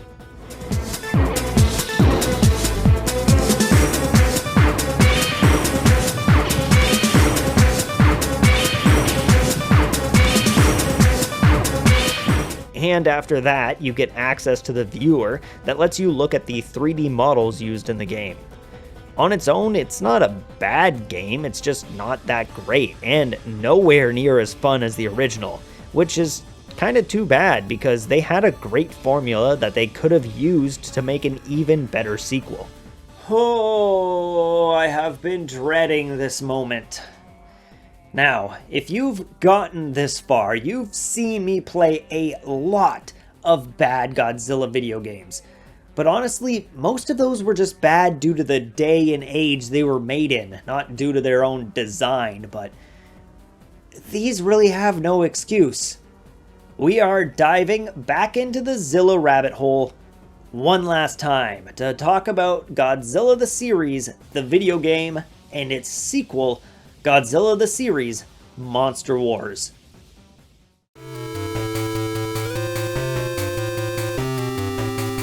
We are just coming off the conclusion of some pretty good Sega Godzilla games, and what we find on the other side is a dumpster fire. This is Godzilla the series for Game Boy Color, released in 1999 by Crawfish Interactive. Godzilla the series was basically the sequel to the Godzilla 98 movie. See, the 98 movie did so bad that its planned sequels were just straight up cancelled, and instead this animated series was released. A surprisingly good series actually, and with any tiny amount of popularity in the late 90s and early 2000s, you have to have a weird handheld video game tie-in to go along with it. And the gameplay you've been seeing? Yeah, that's about it. There really isn't too much I can say. What you see is what you get.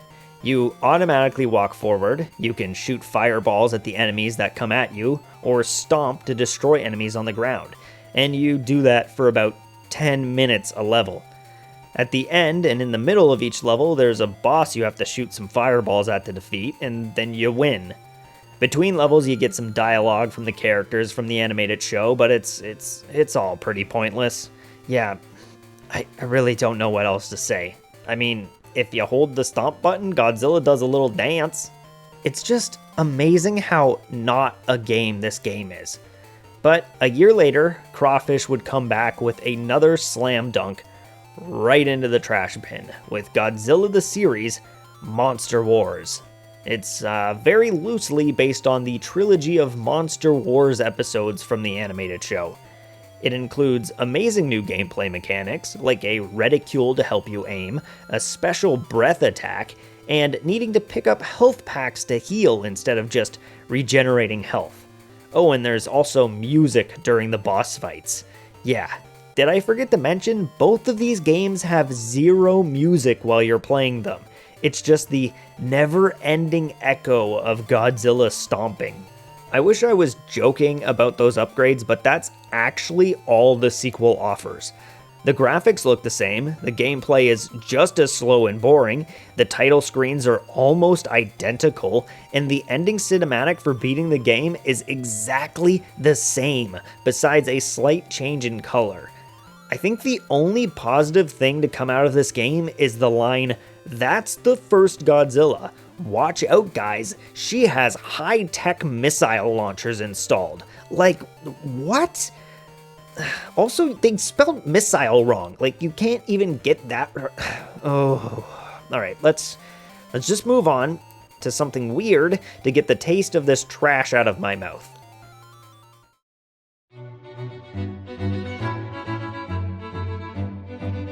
Learning to type is an important lesson. I mean, probably not so much in this day and age where kids are born with a phone in their hands and have merged into a singular being with their technology, but back when I was a kid, we had a ton of typing programs to help us learn how to type faster. You know, the basic stuff like you had in school, like Mavis Beacon teaches typing, or if you were a cool kid, you had Typing of the Dead on your Dreamcast. Myself, well, I had SpongeBob SquarePants typing, but some super cool kid in Japan in 2001, he grew up with Godzilla Giant Monsters All-Out Typing Attack. This was a tie-in game that was released alongside the Godzilla Giant Monsters All-Out Attack movie, where you had to type away to save the day. I couldn't find any way to play this game online, but I would have loved to, so if anyone finds a copy of this on the internet somewhere, let me know. If not, I'll just have to try to find the CD somewhere online and buy it. It's a pretty simple typing game. Objects come towards you from the top of the screen or from the right side, and you need to type as fast as possible to destroy them. This can be anything from planes, tanks, enemy boss attacks, or my favorite, just whole buildings. It also looks like there's a special meter that lets you shoot out a super move to blow past a bunch of enemies at once. There looks to be 6 levels, all based off of different movies with their kaiju as bosses, like Mechagodzilla, King Ghidorah, Orga, and more. It's a simple concept, but it looks pretty damn fun, and I'd love to give it a go. We are finally here. The section of the video a bunch of you have probably been waiting for, or just skipped ahead to. This is what many would consider the golden age of Godzilla games. We are entering the era of the Pipeworks trilogy, so buckle up because we are in for a wild ride.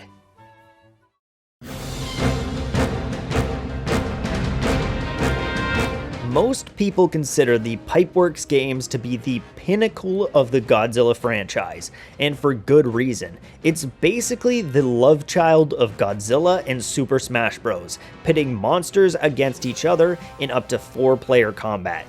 The game was developed by Pipeworks, hence the Pipeworks trilogy, and released in 2002 for the GameCube and later for the Xbox in 2003. I played the game on the GameCube, which has slightly worse graphics, has 2 stages missing, doesn't have the single-player destruction game mode, and is technically missing 1 monster, but I'll cover that a bit later.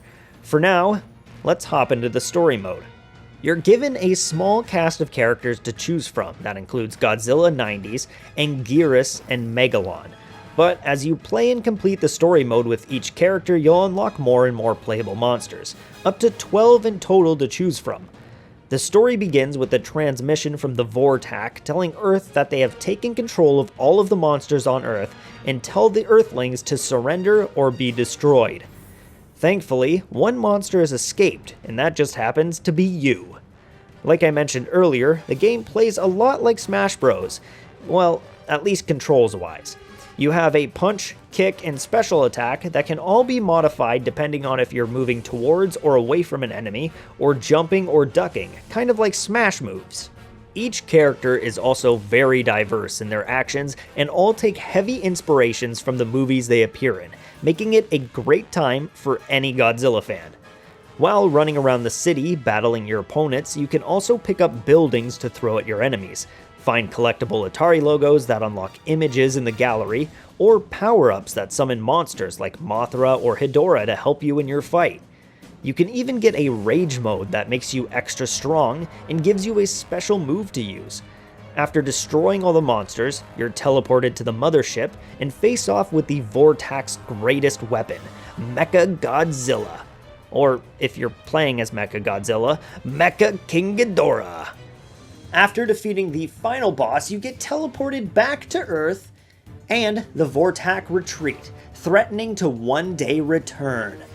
Bum bum bum! Now that we've finished the story and unlocked some characters, it's time to dive into the meat of the game, and that's the versus mode. I'd say a game like this is best when played with friends or at a party, and you can get some crazy 4-player action going on in this game with a ton of different game modes like destruction, melee, survival, team battles, and versus mode. There are also 8 different areas to fight in, with a few sub-areas. The Xbox has 2 extra arenas, as well as a DLC arena that can't be downloaded anymore due to the Xbox servers being no longer online. Now, as I mentioned before, the Xbox also technically has one extra character, that being Mechagodzilla 3.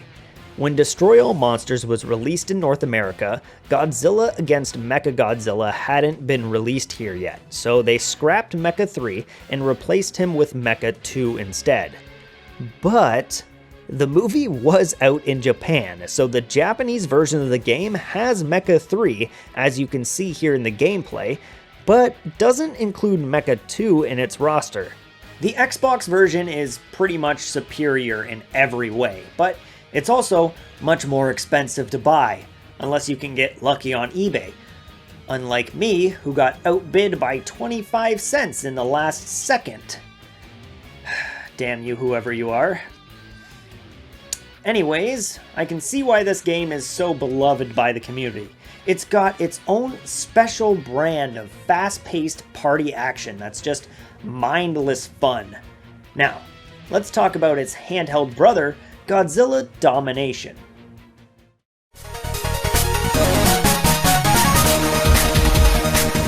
This was developed by WayForward Technologies, the same company behind the Shantae series, and was released hand in hand with Destroy All Monsters Melee, and released in the same year.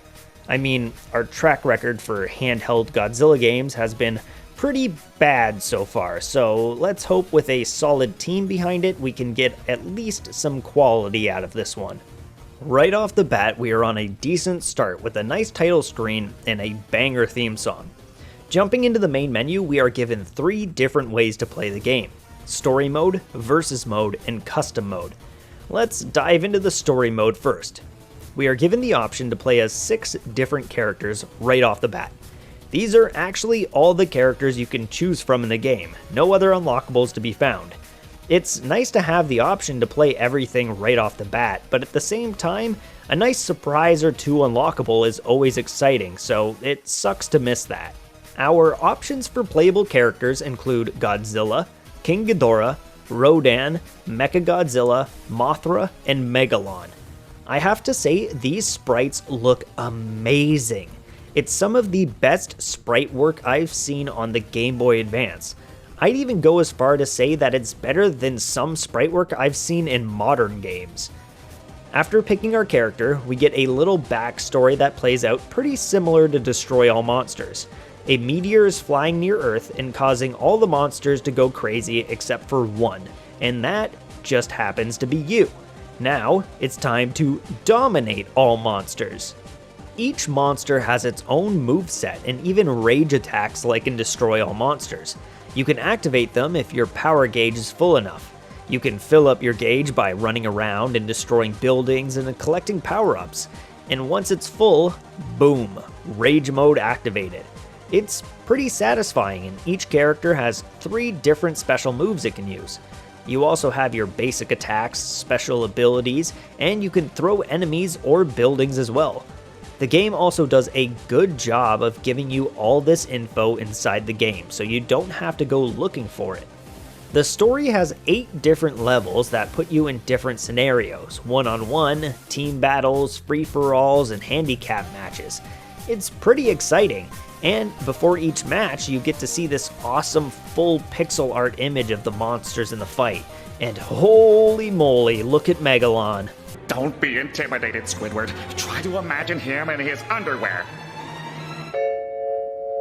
Oh no, he's hot! That is one buff and hot looking Megalon. Anyways, you have this weird mini game here as well where you need to blow up UFOs, but geez, this is impossible. I think there was only a handful of times I was able to destroy a whole section of UFOs, never mind destroying enough to pass the challenge. Poor Godzilla just getting bullied all over again. There's also a bunch of different levels that are all really beautiful and distinct from one another. They even have their own small mechanics, like the snow level is a bit slippery, and the moon level has extra gravity so you can jump higher. Each level also has its own sweet soundtrack playing. Like, every track has just been so good. I need to see who made this music. Oh my. No wonder this is so good. The music was made by Jake Kaufman, the man behind the Shovel Knight soundtrack. Like, I guess I should have maybe expected that since he also worked with WayForward on their Shantae series, but it's still really surprising to see that he worked on a Godzilla game. After completing 7 battles, we entered the final boss fight, and Jesus, that is the most ridiculous looking Mecha King Ghidorah I have ever seen. Like in a good way though. He looks so menacing and cool.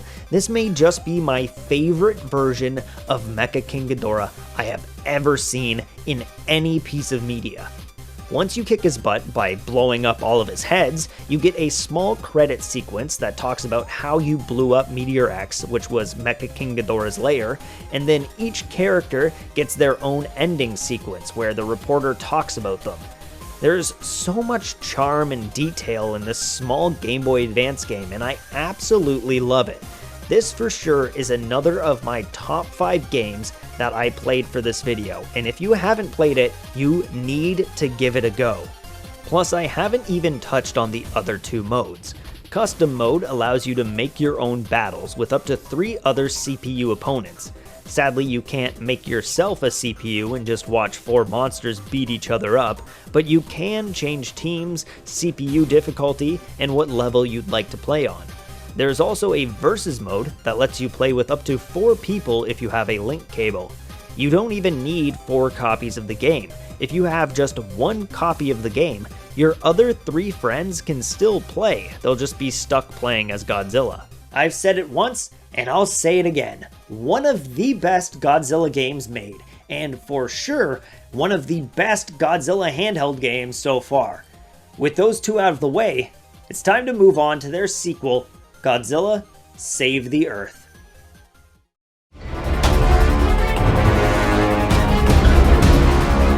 I heard you liked Godzilla Destroy All Monsters Melee.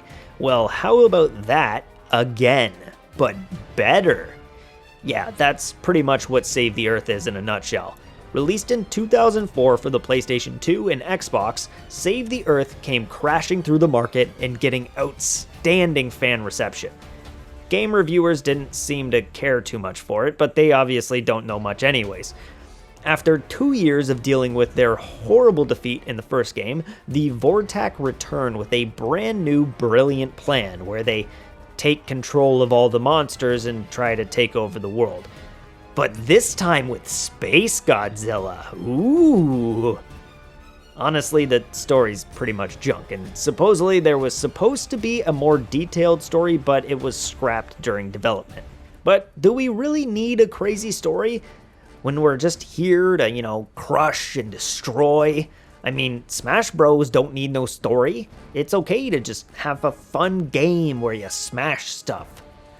The story mode in this game is labeled Action Mode, and it's pretty similar to the last games. You pick a character from the starting roster of Godzilla 90s, Godzilla 2000s, Anguirus, Megalon, Rodan, and my boy Gigan. Not to be confused with my girl Gigan. Jokes aside, you make your way through 10 to 15 stages depending on what difficulty you're playing on, deal with some challenge stages where you're given a goal like destroying a city or throwing monsters into pens, and eventually you reach the final boss of Space Godzilla. Or if you're playing as Space Godzilla, Mecha King Ghidorah.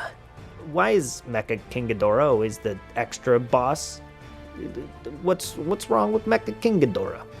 Honestly, the story isn't too much to write home about, but you play it a few times, you get some money, you unlock all the characters, levels, pictures, and footage from the then upcoming best movie ever, Final Wars, and then move on to what really matters in the game, the versus mode with friends. This time around we get 19 monsters instead of 12, a decent step up. The new monsters include Baragon, Jet Jaguar, Megaguirus, Mogira 2, Mothra, and Space Godzilla. Some great additions to an already packed roster of monsters. The controls for monsters is pretty much the same: punch, kick, fierce attacks, beam weapons, and rage attacks.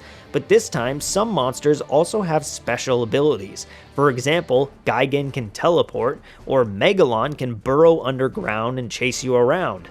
There are a few different modes you can play. A versus mode for one-on-one fights, melee for crazy fun 4-player action that you can customize to your liking, allowing for different timers, win conditions, and game styles.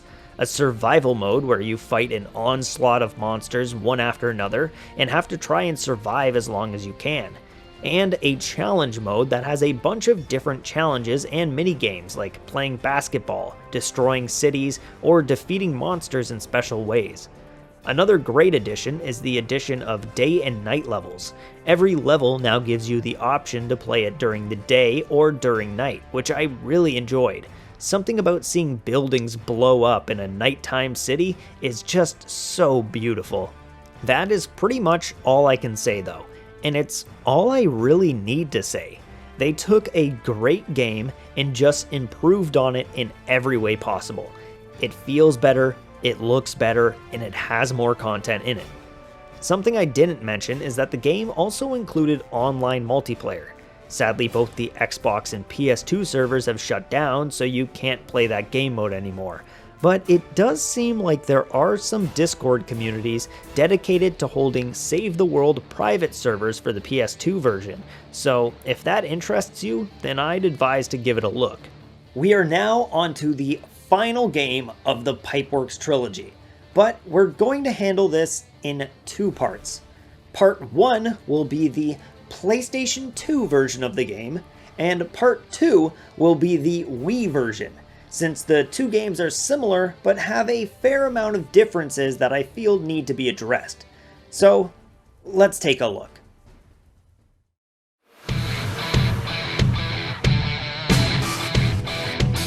Here our story has a bit more depth to it than the previous games, but all the cutscenes are now replaced by these static images, and the audio levels, at least for me, seem to be all over the place sometimes.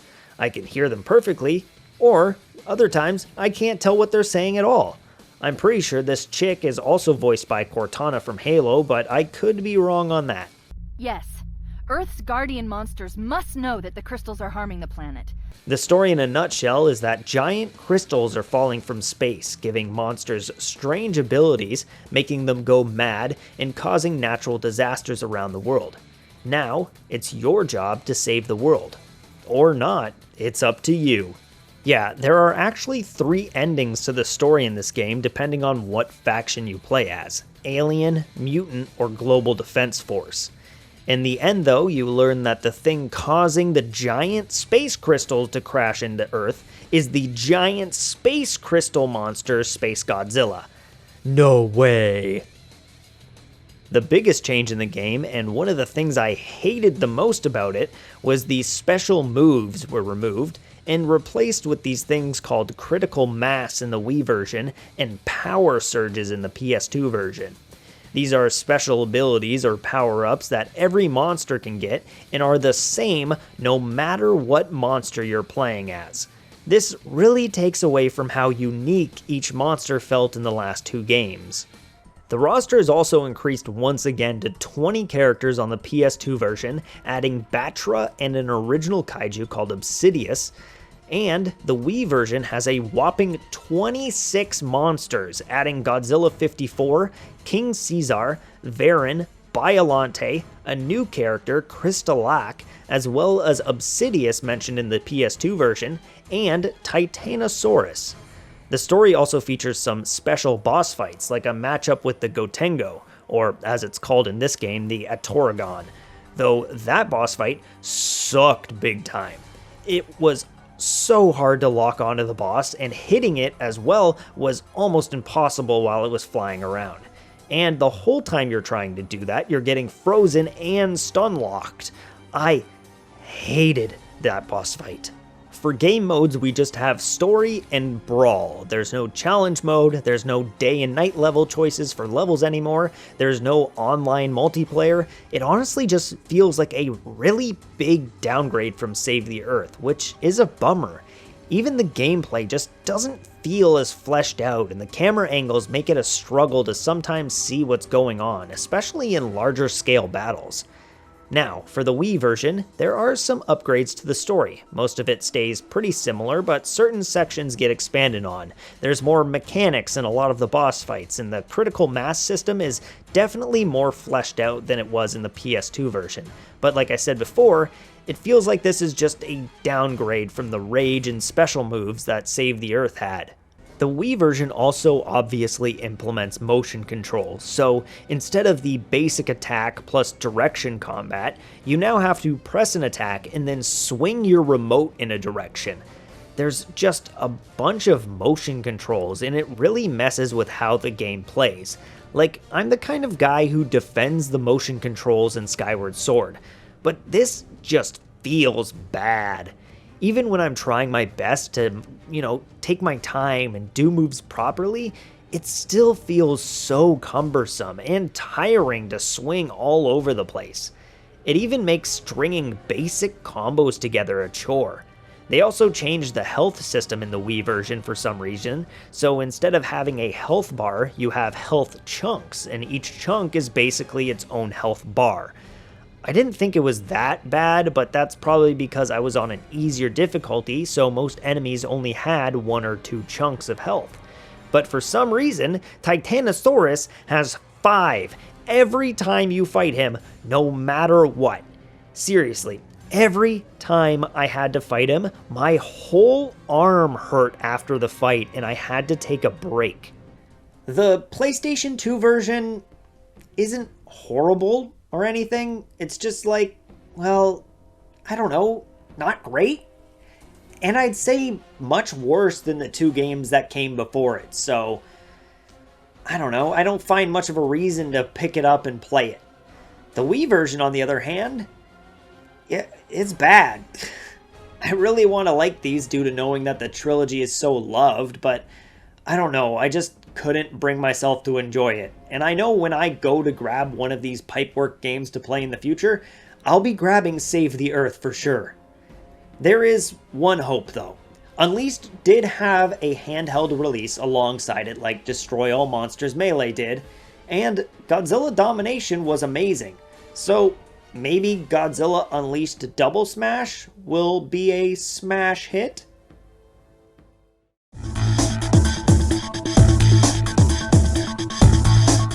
I was wrong. Oh god, I was so wrong. I'm just gonna say this from the top before we even get into talking about the game. This is horrible. Like, it's hard for me to decide if this or Godzilla the series are the worst console Godzilla games. That's pretty much what this game is as well. It's just Godzilla the series, but now you have 2 screens and can swap between characters.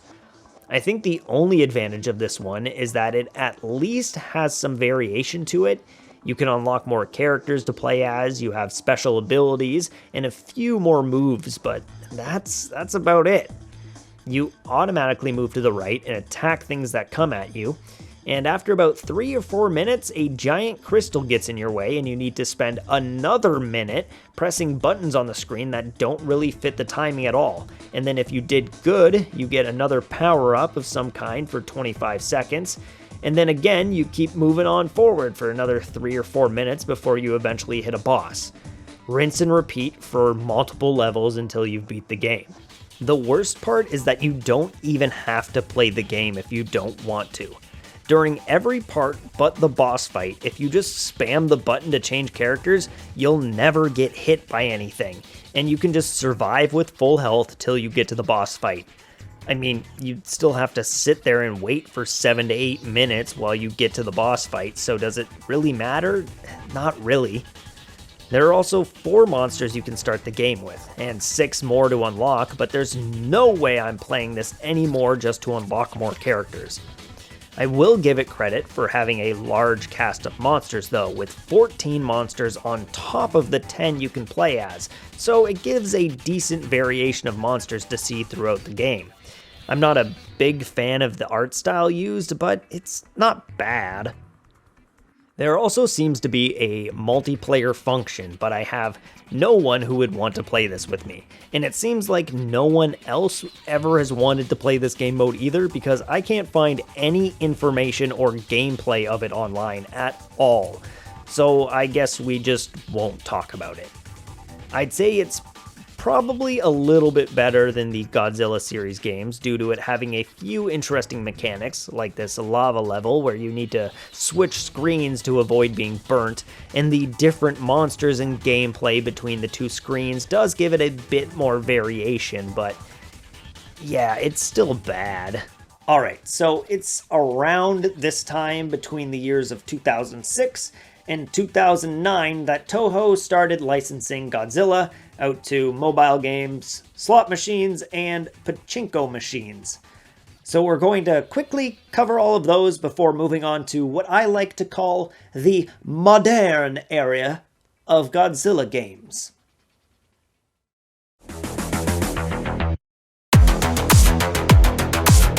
So I haven't played any of these, but some of them have special footage produced specifically for them, so I'm just gonna rapid fire off their names and some info and show some images of what these slot and pachinko machines look like. I'm definitely missing a few that I couldn't find, and they all have really weird, long, convoluted names, so please just bear with me. Okay, first off, we have CR Godzilla 3S-T Battle, released in 2006 and featured the first new kaiju footage from Toho in a 2-year hiatus. Godzilla Pachyslot Wars released in 2007, with a similar game releasing in 2008 called Pachyslot ST Godzilla. In 2010, a sequel to CR Godzilla 3S-T Battle was released, titled CR Godzilla Descent of the Destruction God. CR True King of the Monster Godzilla was released in 2018, with its sequel Pachinko True King of the Monsters Godzilla 2 releasing 4 years later in 2022. The newest release was P-Godzilla vs. Evangelion G-Cell Awakening. I was also able to find this document and Google's dumb AI response stating there will be another Godzilla vs. Evangelion game in December of 2024 titled Godzilla vs. Evangelion Second Impact Awakening of Destroyer, but I can't find any official source talking about this release, so I'm skeptical on that one.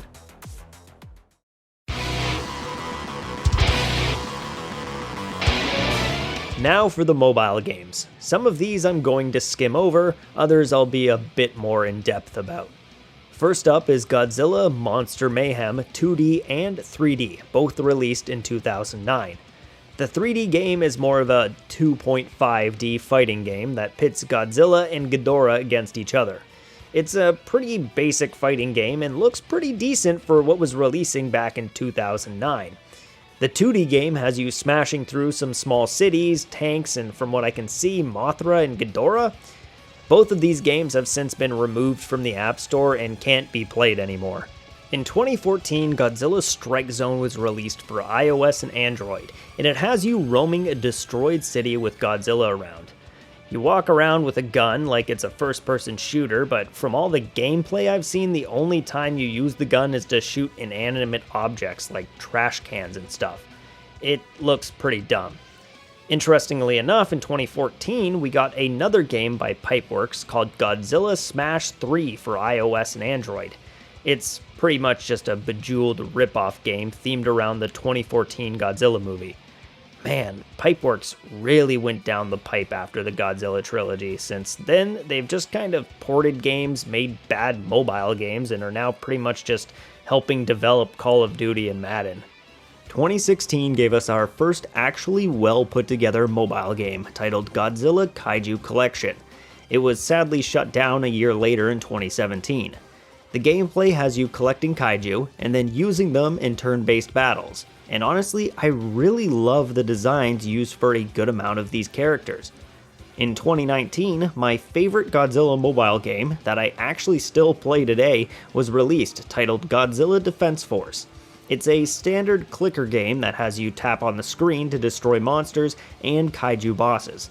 Eventually things get too hard and you can go back in time to start over, but with currency to buy buffs that will make you stronger this time around.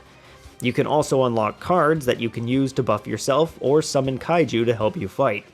It's a really beautifully designed game with awesome sprites, and from a quick count, I'm pretty sure this game features the largest roster of kaiju in any video game ever released.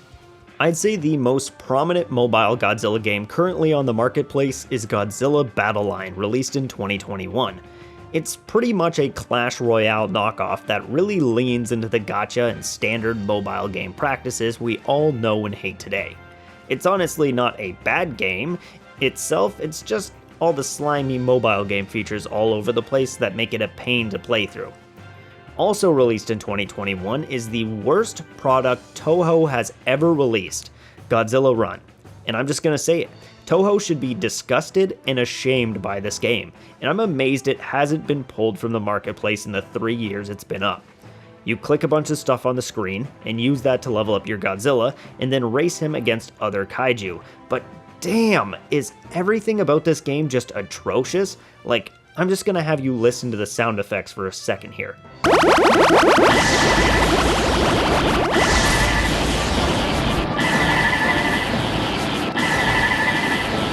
Yeah, and the races don't even matter. You can just skip them. There's basically no gameplay. Half the materials in the game are pointless, and its presentation is garbage. This is hands down the worst piece of Godzilla media to ever be released. Godzilla Destruction was also released in 2001, and this looks a bit promising, just having you kind of mindlessly roam around a city and destroy stuff. It was for some reason taken off the marketplace in 2022, while Godzilla Run is still up and running somehow. And finally, the most recent mobile game to be released is Godzilla x Kong Titan Chasers. It's currently in early access and I wasn't able to get in, so I'm forced to wait till its full release on December 6th to try the game, but from what I can see from gameplay footage, it looks like a pretty basic Clash of Clans ripoff, with some turn-based combat thrown into the loop. You also have all your standard mobile slop thrown in with way too many resources to manage.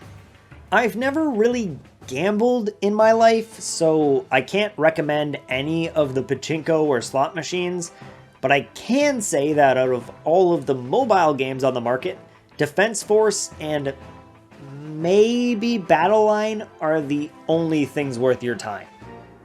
Now, let's get into the modern era of Godzilla games. Alright, sorry, we have one more tiny detour. Godzilla Crisis Defense was a free web browser game released alongside the 2014 legendary Godzilla movie, and played a lot like 911 Operator, where you're taking control of a bunch of different units that you need to dispatch to different locations to deal with the problems Godzilla has caused throughout the city. It looked pretty interesting for a free browser game. Sadly, it's no longer available since the release of Godzilla vs. Kong, which changed the page to no longer have the game on it. Alright, Now, we are honestly going to start diving into the modern era of Godzilla games. And this one specifically was what actually sparked the idea for this video. See, a while back, at Too Many Games, I was hanging out with some good friends of mine and walking down the convention floor when I noticed something interesting. A game I owned was behind a glass case with a bunch of other rare and expensive games.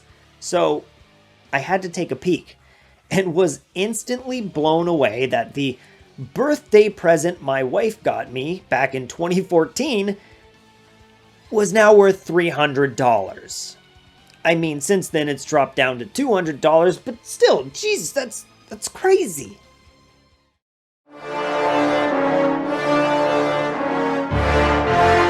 And honestly, I didn't even really enjoy the game that much when I first played it. That was another reason I was so blown away by the price. I got bored of smashing generators over and over, and I learned really quickly that your monster's level from the story transfers over into multiplayer. So when I first attempted multiplayer, I got demolished by a man who was a max level destroyer who could spam multiple special attacks in a row, while I'm over here as Godzilla with nothing unlocked. It was a frustrating experience for a beautiful game I wanted to enjoy so badly. But now that I've played 40 some odd other Godzilla games, and I gave a quick read up on a guide on what the game is really about and how to play it, I'm ready to hop back in and give it another chance. During my first playthrough, I didn't fully comprehend the gameplay style of the game, and I just assumed I had to do what I was told, and that was it. So I got in, and I started destroying generators over and over, and I got really bored of that gameplay loop. But looking at it now from a new perspective, this is just the spiritual successor to Godzilla Generations. It's everything I wanted in that game and more. The story mode allows you to pick only Godzilla at first, but as you unlock more characters, you can play as any monster you want. The goal is to destroy as much as you can to grow your monster as big as possible. Destroying multiple things in a row will also get you a combo that will help you grow even faster. While you're roaming around destroying the city, you'll also be interrupted by not just the military, but also other monsters that you'll have to fight, which is great. This is one of the biggest things I wanted from Generations that we never got, was the ability to fight other monsters while destroying the city. To move on to the next level, all you have to do is destroy the 3 generators, and you can do this whenever you want, whether that's as soon as possible or after you've flattened the whole surrounding area to your liking. Progress through the story works kind of like Shadow the Hedgehog. Each time you finish a level, you'll be given the option to choose between 2 different paths. Each path is labeled how difficult it will be, and sometimes shows what monsters you can expect to fight in the next area. The difficulty of each area determines how hard your opponents will be, how fast your threat level will increase, which will cause stronger military enemies to attack you, and sometimes on the harder difficulties will even spawn monsters much larger than you to fight. The leader of the nation will also change depending on the difficulty of your path. Once you get to the end of your first playthrough, you'll be locked out from playing the last 2 levels. This is due to the fact you need to reach certain requirements to unlock them. Every stage has data points you can go to, and activating these will cause a little cinematic scene to play and store an image of it in your Collections tab. To unlock the final stages, you need to have collected at least 50% of these data points, which isn't possible to achieve till your second playthrough. You also need to have your Kaiju be at least 100 meters tall by the time you reach the final stage to unlock these last stages. The final boss of the game changes depending on who you're playing as. Godzilla will face Legendary Godzilla, Godzilla 1964 will face 2 Mothra larvae, Burning Godzilla will face Destroya, and every other monster will face Burning Godzilla. After beating the game, you get a final cutscene, and the day is saved. There are 2 other modes attached to the story. Invade, where you can pick any character you want and move through the story just like you would before, but you can't collect data points, and there isn't as much dialogue and story beats as there would be if you were playing as Godzilla. The other mode is Defend, which allows you to play through the story levels as Mothra, both larva and adult form, Jet Jaguar, Mecha King Ghidorah, Super Mechagodzilla, or Kiryu, and instead of destroying the city, you need to protect it from the monsters. The more you protect, the bigger you get, and the better chance you have of unlocking the final levels. Whenever you play as or defeat any of these monsters, you will gain monster cells that can be used in the evolution mode. Here you can level up your monsters and unlock new moves and upgrades for them. Some examples are making it so your special attacks charge faster, you can get more special attack bars, different breath attacks for Godzilla, or different attacks like tail attacks, quickly turning 180 degrees, and more. There are also figures you can unlock here that can be used in the diorama mode, where you can set up your own little scenes and take pictures. It's pretty fun to mess around with. I just wish there was a way to add breath attacks to the figures to make it look even cooler. The last single player mode to touch on is the King of Kaiju mode, where you pick a kaiju and go through 6 waves of monsters that need to be defeated. I enjoyed this mode, but it made me realize the one thing I didn't enjoy about this game. There's no custom versus mode. By that I mean there's no way to say, pick a monster you want to play as and then select 2 to 3 other monsters to fight against. All the Pipeworks games had this option, even allowing you to select what city to play in and what rules were in place to determine a winner. And I think this would have made this game even better. The last mode to touch on is the online mode, and, well, yeah, I don't have PS Plus, so I can't play it, but I do remember a bit from when I first got the game, and found some info online from people who played the online a lot more than I did. So a quick thank you to GreatNate98 for his review on the online, give that a quick watch if you're interested. My biggest takeaway from back when I played is that the online is not something you can just jump into right off the bat when you buy the game. All those upgrades I mentioned in the evolution mode, yeah, those transfer to the online matches you play. So if you're like me and pick up the game and jump right into the online multiplayer, you're going to be a Godzilla that takes forever to charge his special moves, can only hold 1 charge at a time, and you're going to be staring down a monster of a destroyer who is completely maxed out. The multiplayer is also not balanced at all, and I find this is an interesting topic seeing the recent conversations that have been going around with Dragon Ball Z Sparking Zero. There are monsters in this game that are designed to be stronger final bosses in the campaign, like Burning Godzilla or the massive Biollante that takes up half the stage, and these characters translate that overpowered design right into multiplayer. Everything is 1-for-1 from story to multiplayer, so it's something to keep in mind when attempting to play online. In general, I actually love this game now, and it's for sure in the top 5 of Godzilla games that I played. It took everything I loved about Generations and improved on that formula a million times over by adding monster fights. It made it less annoying to play through multiple times by adding a branching story path and gave you more monsters to choose from. It really feels like a love letter to fans, almost like you're playing a Godzilla movie yourself. Just the small details, like the buildings sparking up before they explode and crumble. All the music used, each character having their own entrances that pull straight from the movies. All of their abilities and movesets are also inspired from their movies. And small stuff like being able to rip off Mechagodzilla's head, leaving just his little laser nub, like in Godzilla vs. Mechagodzilla, makes this game feel so special. Now, this entire section has been talking specifically about the PS4 version of the game, and I need to touch on the fact that there is also a PS3 version, but, well, I would recommend avoiding it and trying to get a PS4 version instead. The PS3 version is basically the same game, but you can only play as Godzilla, 2014 Godzilla, and at specific times, Burning Godzilla. All the other monsters are only played by the AI. Many of the buildings and levels are smaller than their counterparts in the PS4 version. There are less game modes and no online multiplayer. As most people would say, the PS3 version almost feels like a demo of the PS4 version. And that's kind of why I didn't play it for this video, and instead just played through the PS4 version. Well, that about covers that game. I'm really glad I went back and gave it a second chance. And I'll probably end up playing this a lot more after I finish making this video. I'd love to unlock all the characters and max them out when I get the time. For now though, we have some more PS4 Godzilla games to talk about, and this one takes place in virtual reality.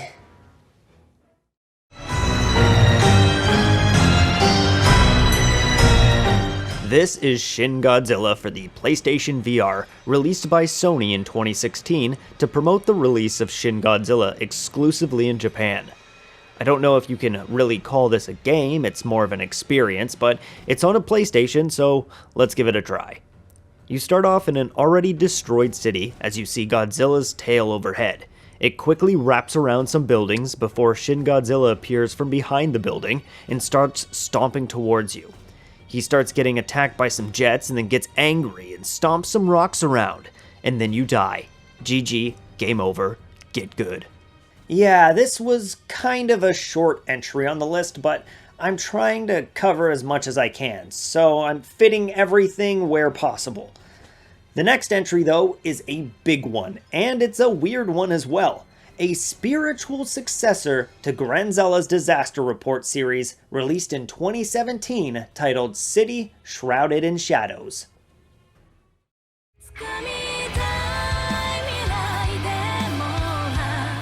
This game was a nightmare to get a hold of and a nightmare to play.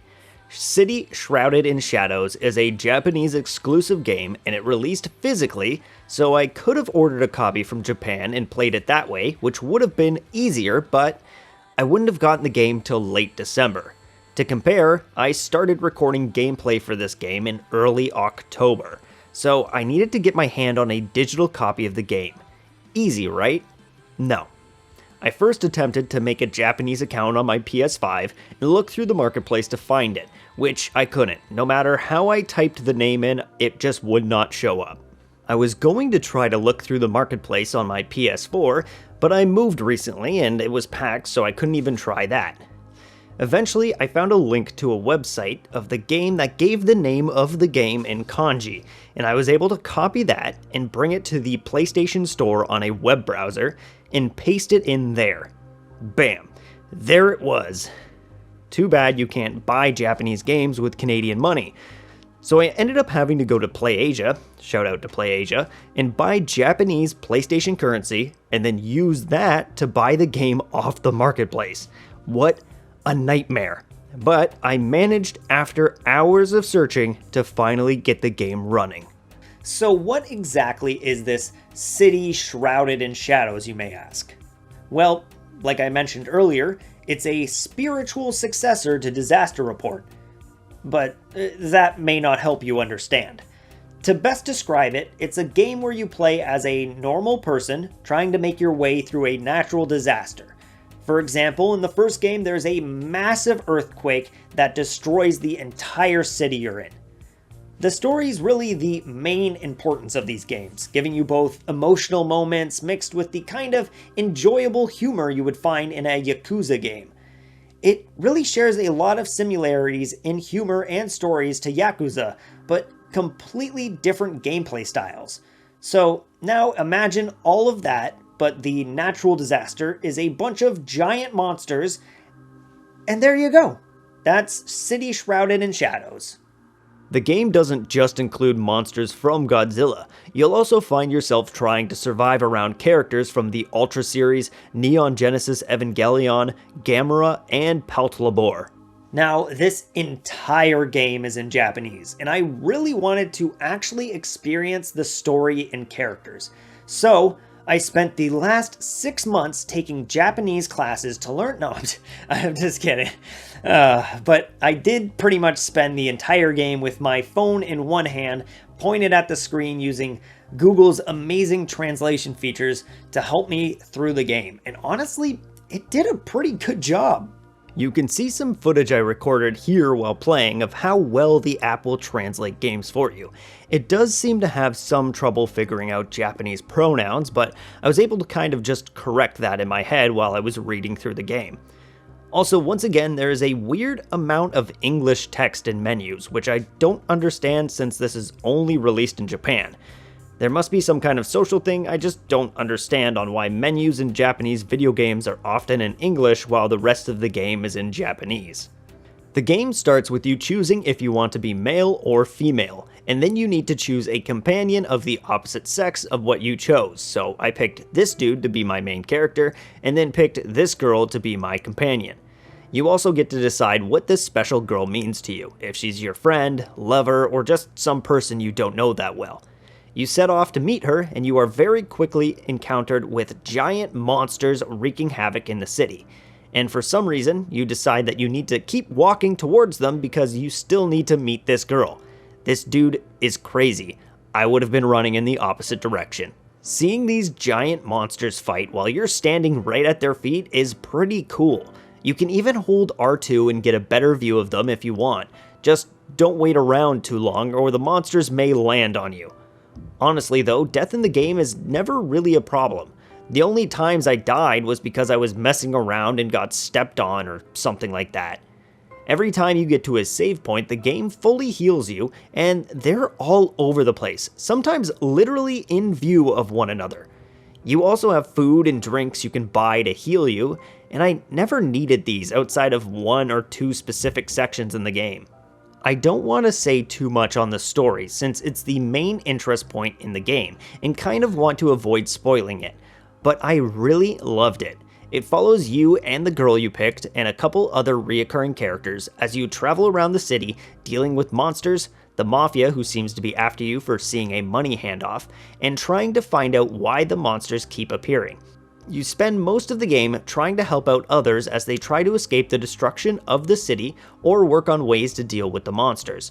I was really surprised by the ending as well. It gave a pretty damn good conclusion and answered a lot of my questions that were brought up while playing the game.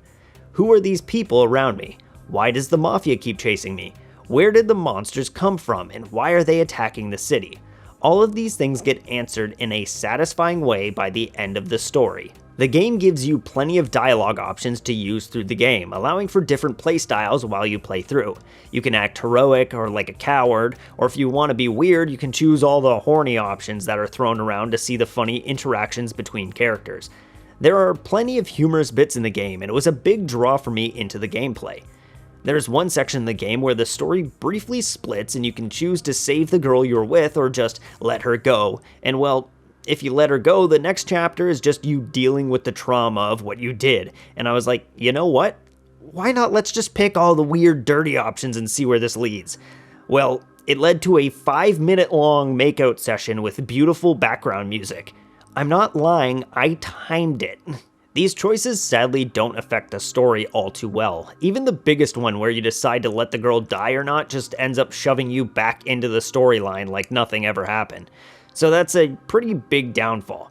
The other issue I had was the gameplay itself. There really isn't much going on gameplay-wise, like I said before. Most of the game is based around the story, so when you're just running around playing the game, nothing too crazy happens. Every once in a while, something bad will happen and a QuickTime event will pop up, but every time it happens, it's the same button, so you always know to need to press square when the notification shows up. There are a few sections where you get to control a robot for like 10 seconds or drive or race around. There's even one section I found pretty funny where you see a motorcycle and then it pans over and there's just a horse next to it. You get to choose to ride a horse or a motorcycle. I think some of my favorite moments in the game, at least gameplay wise, were the couple levels where you're actually dealing with smaller monsters chasing you down, making some of the levels feel more like a horror game than anything else. There are a few side quests and other things you can do throughout the game that unlock achievements or reward you with money that you can use to buy outfits and stuff. Some of these side quests even take place over multiple chapters of the game, the longest one kind of reminding me of the trading quest from Zelda, where you need to talk to specific people and make certain dialogue options to sell your items for more money, so by the end of the game you're loaded and super rich. Now, let's talk about the monsters a bit. They're for sure the biggest draw to the game, and man, do they deliver. They're used extremely well as beautiful set pieces for you to play the game around, and just stopping to watch them fight can be enjoying in its own right. For Godzilla specifically, earlier on there's a fight between Mothra and Batra while you travel across a collapsing bridge. You have to deal with Godzilla while on a boat. Godzilla also fights Ghidorah, and later on fights Mechagodzilla in probably my favorite segment of the game. Even outside of the Godzilla Kaiju, there are some great segments with the other characters. I really love the Evangelion segments, seeing them pull out giant Gatling guns and then leaving them on the street after for you to walk around and look at. And seeing Gamera in a game was a nice addition. The one big downfall is that none of the monsters ever cross over between shows. You will never see Godzilla fighting Ultraman or Gamera squaring it up with someone from Evangelion, which really sucks for a game featuring all these characters, but I can assume it has something to do with licensing issues. I also find it weird the amount of times you're just chilling on the 6th story of a building while 2 giant monsters are fighting outside on the street next to you, and you're just okay with that.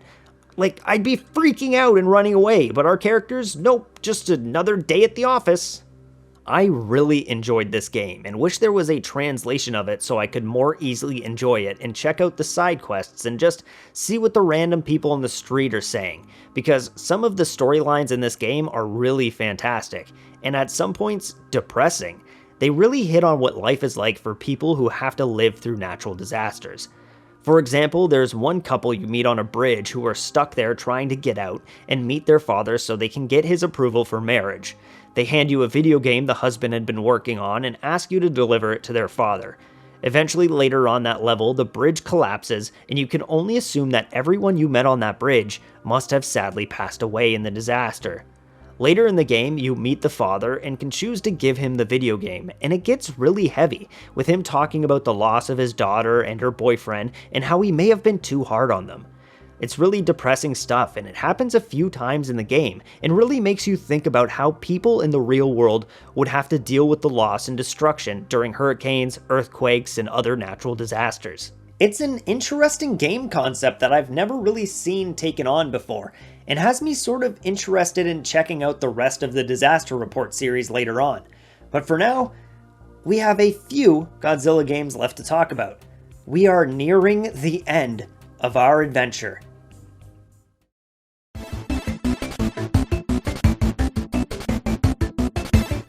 Another browser game tied to a Godzilla release. This one is titled Godzilla Singular Point Escape Radio Wave Monster Rodan. Jeez, that's a mouthful. Released in 2021 alongside the release of the new anime series Godzilla Singular Point, it's a runner game. You drive through city streets trying to find power-ups to level up from the Gyro Z up the Jet Jaguar while Rodan attacks you. The game was re-released a few months later as a complete edition that can only be accessed if you have a code from the Volume 1 DVD or Blu-ray release of Godzilla Singular Point. This complete version included many more monsters that would appear if you got further into the waves of the game, like Hananga, Kumanga, Anguirus, and finally Salunga. Alright, we have 2 more official Godzilla releases to talk about, but before that, I want to talk about a couple crossovers Godzilla has had over the years. 2 of these I'm going to go into more detail about, and the rest I'm just gonna kind of list off because they're really just cosmetics and skins for games.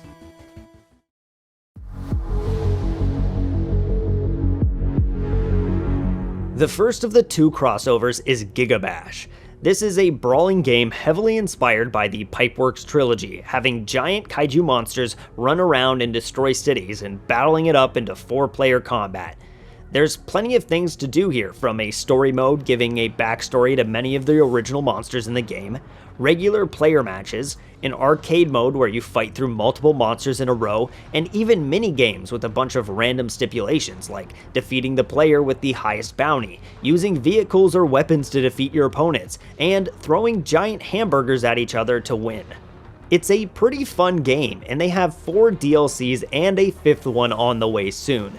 2 of those DLCs are Godzilla themed, the first including Godzilla, Mechagodzilla, Gigan, and Destroya. The second pack includes Ghidorah and Hedorah. Each of these monsters have their own taunts, abilities, and designs that fit them perfectly. For example, Godzilla not only does his jumping dance emote, but he also has moves that include his crazy drop kick from Godzilla vs. Megalon, and flying using his breath attack from Godzilla vs. Hedorah. It's just an all-around fun fighting game that you should really take a look at if you enjoyed the Pipeworks trilogy, and it doesn't take itself too seriously. Like, look, you can unlock a building as a kaiju. It's just a building that fights. I love it. Next up on the crossover list is Dave the Diver, a game about fishing to help supply your brand new sushi restaurant. Yeah, it sounds weird, but it's surprisingly fun and has a crazy amount of depth to it. I'm going to state this right off the bat. I don't know how long it's going to take me to finish editing this video and get it up, but as of right now when I'm recording this, the crossover DLC is still available to download, but it is very quickly coming up on its time limit and will no longer be available to download after November 23rd. So if I get this up before then and you like Godzilla, you should go download this just in case you want to try it one day. Now then, to actually play this DLC, you need to finish Chapter 5, and at the start of Chapter 6, you'll hear an earthquake and be approached by a G-Force operator named Mickey, telling you they're trying to find Godzilla after it disappeared while fighting another kaiju in Fukuoka. You're then tasked with using a device to track down Godzilla in the giant blue hole. After some searching, you'll eventually find him and place some devices down to keep an eye on him. After another night of hard work at your sushi shop, you'll be informed that something large is on its way to Godzilla, and you need to ride along with Mickey to track it down. You then find yourself in an epic chase as Ebirah shows up and starts hunting you down until you finally face it one-on-one in a pretty challenging boss fight. Once you've damaged it enough, Ebirah tries to escape and you need to follow it to the surface. Once there, Ebirah will start heading towards your sushi shop, and right before he tries to tear it down, out comes burning Godzilla from the water as you gain control of him and have to have a one-on-one fight burning Godzilla versus Ebirah. I have to say, the sprite work for these two monsters is perfect. I'd actually say a masterpiece. They look so good. Once you've defeated Ebirah, Godzilla rips off his claw, just like in the movie, and then Godzilla heads on off to do whatever it is that Godzilla does in his spare time. You also unlock some cool stuff in the game for completing the DLC. You get a skin for your ship that has a Godzilla figurehead, and 3 new Godzilla-themed dishes for your restaurant. One depicting the Battle of Godzilla and Ebirah using moray eel for Godzilla and fried European lobster for Ebirah. Another called the Deep Sea Kaiju Ramen that depicts Godzilla lying in the sea sleeping, with seaweed to resemble Godzilla and comb jellyfish used as the noodles for the ramen.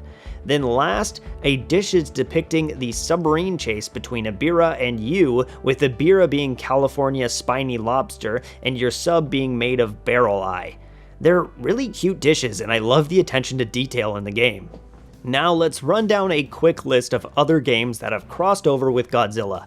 We have Monster Strike, Clash of Kings, PUBG Mobile, Roblox, Fall Guys.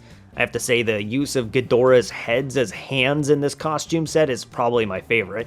Symphogear XD Unlimited, Call of Duty, Ebony the King's Return, The Ants Underground Kingdom, Minecraft, and Shin Arima, which isn't technically a crossover, but I'm still counting it as a crossover.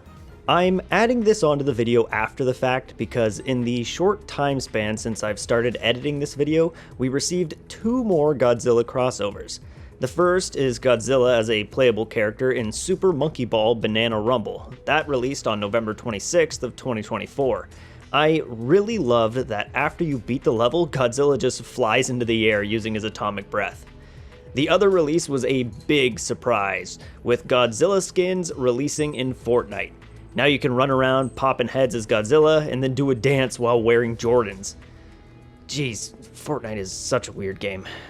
There's also going to be a world boss event featuring a giant Godzilla later into Chapter 6, which looks like it could be a pretty interesting event. Now, we have our last official home system release game to talk about. It had been 7 years since the last one released, which was Godzilla for the PS4. So, when Godzilla Voxel Wars was announced, I was kinda disappointed. It's just a turn-based strategy puzzle game. It was released in 2023 for PC and will be released next year on the Nintendo Switch as well. The game features an original story about an alien invasion of mushrooms that you can learn about by collecting data pieces in the game.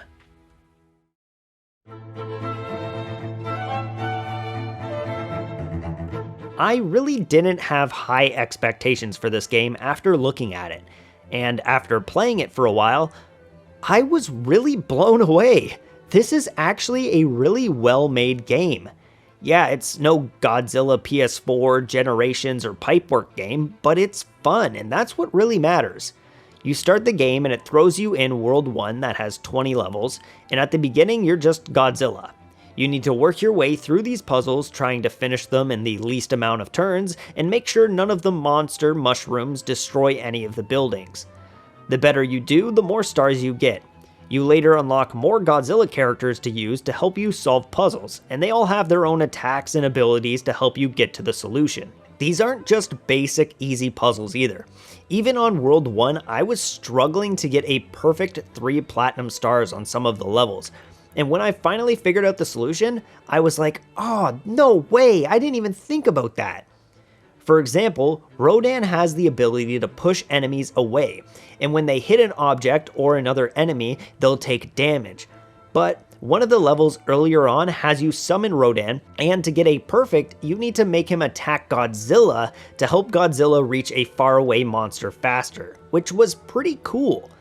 Getting more stars actually helps you out too, because every time you get a perfect, you get more hint tokens to help you if you get stuck in later levels. There's also an underside of each world that unlocks later on that's even more challenging than the normal levels. I also have to say I love the voxel art style used for all these monsters, and the different abilities that were given to them. I'm impressed by all the monsters they fit in the game and how they made them all different and relevant to the puzzles. There's Godzilla, Rodan, Anguirus, Mothra, Mechagodzilla, Biollante, King Ghidorah, Manila, Ibira, Hidora, and Destroya. You can play and use all of these monsters and they all have different abilities. And even after you've finished all of the levels in the game, you can keep having fun because you can make your own levels and submit them online. And then you can also find other people's custom levels and try to beat their levels as well. There's so much to do, and if you enjoy puzzle games at all, I would highly recommend taking a look at this one. Alright, now it's finally time for our last game. It's been a wild ride, but I've enjoyed the whole adventure so far. So, for this last adventure, let's get up and, well, go on an adventure, because we actually need to leave the house to check this bad boy out.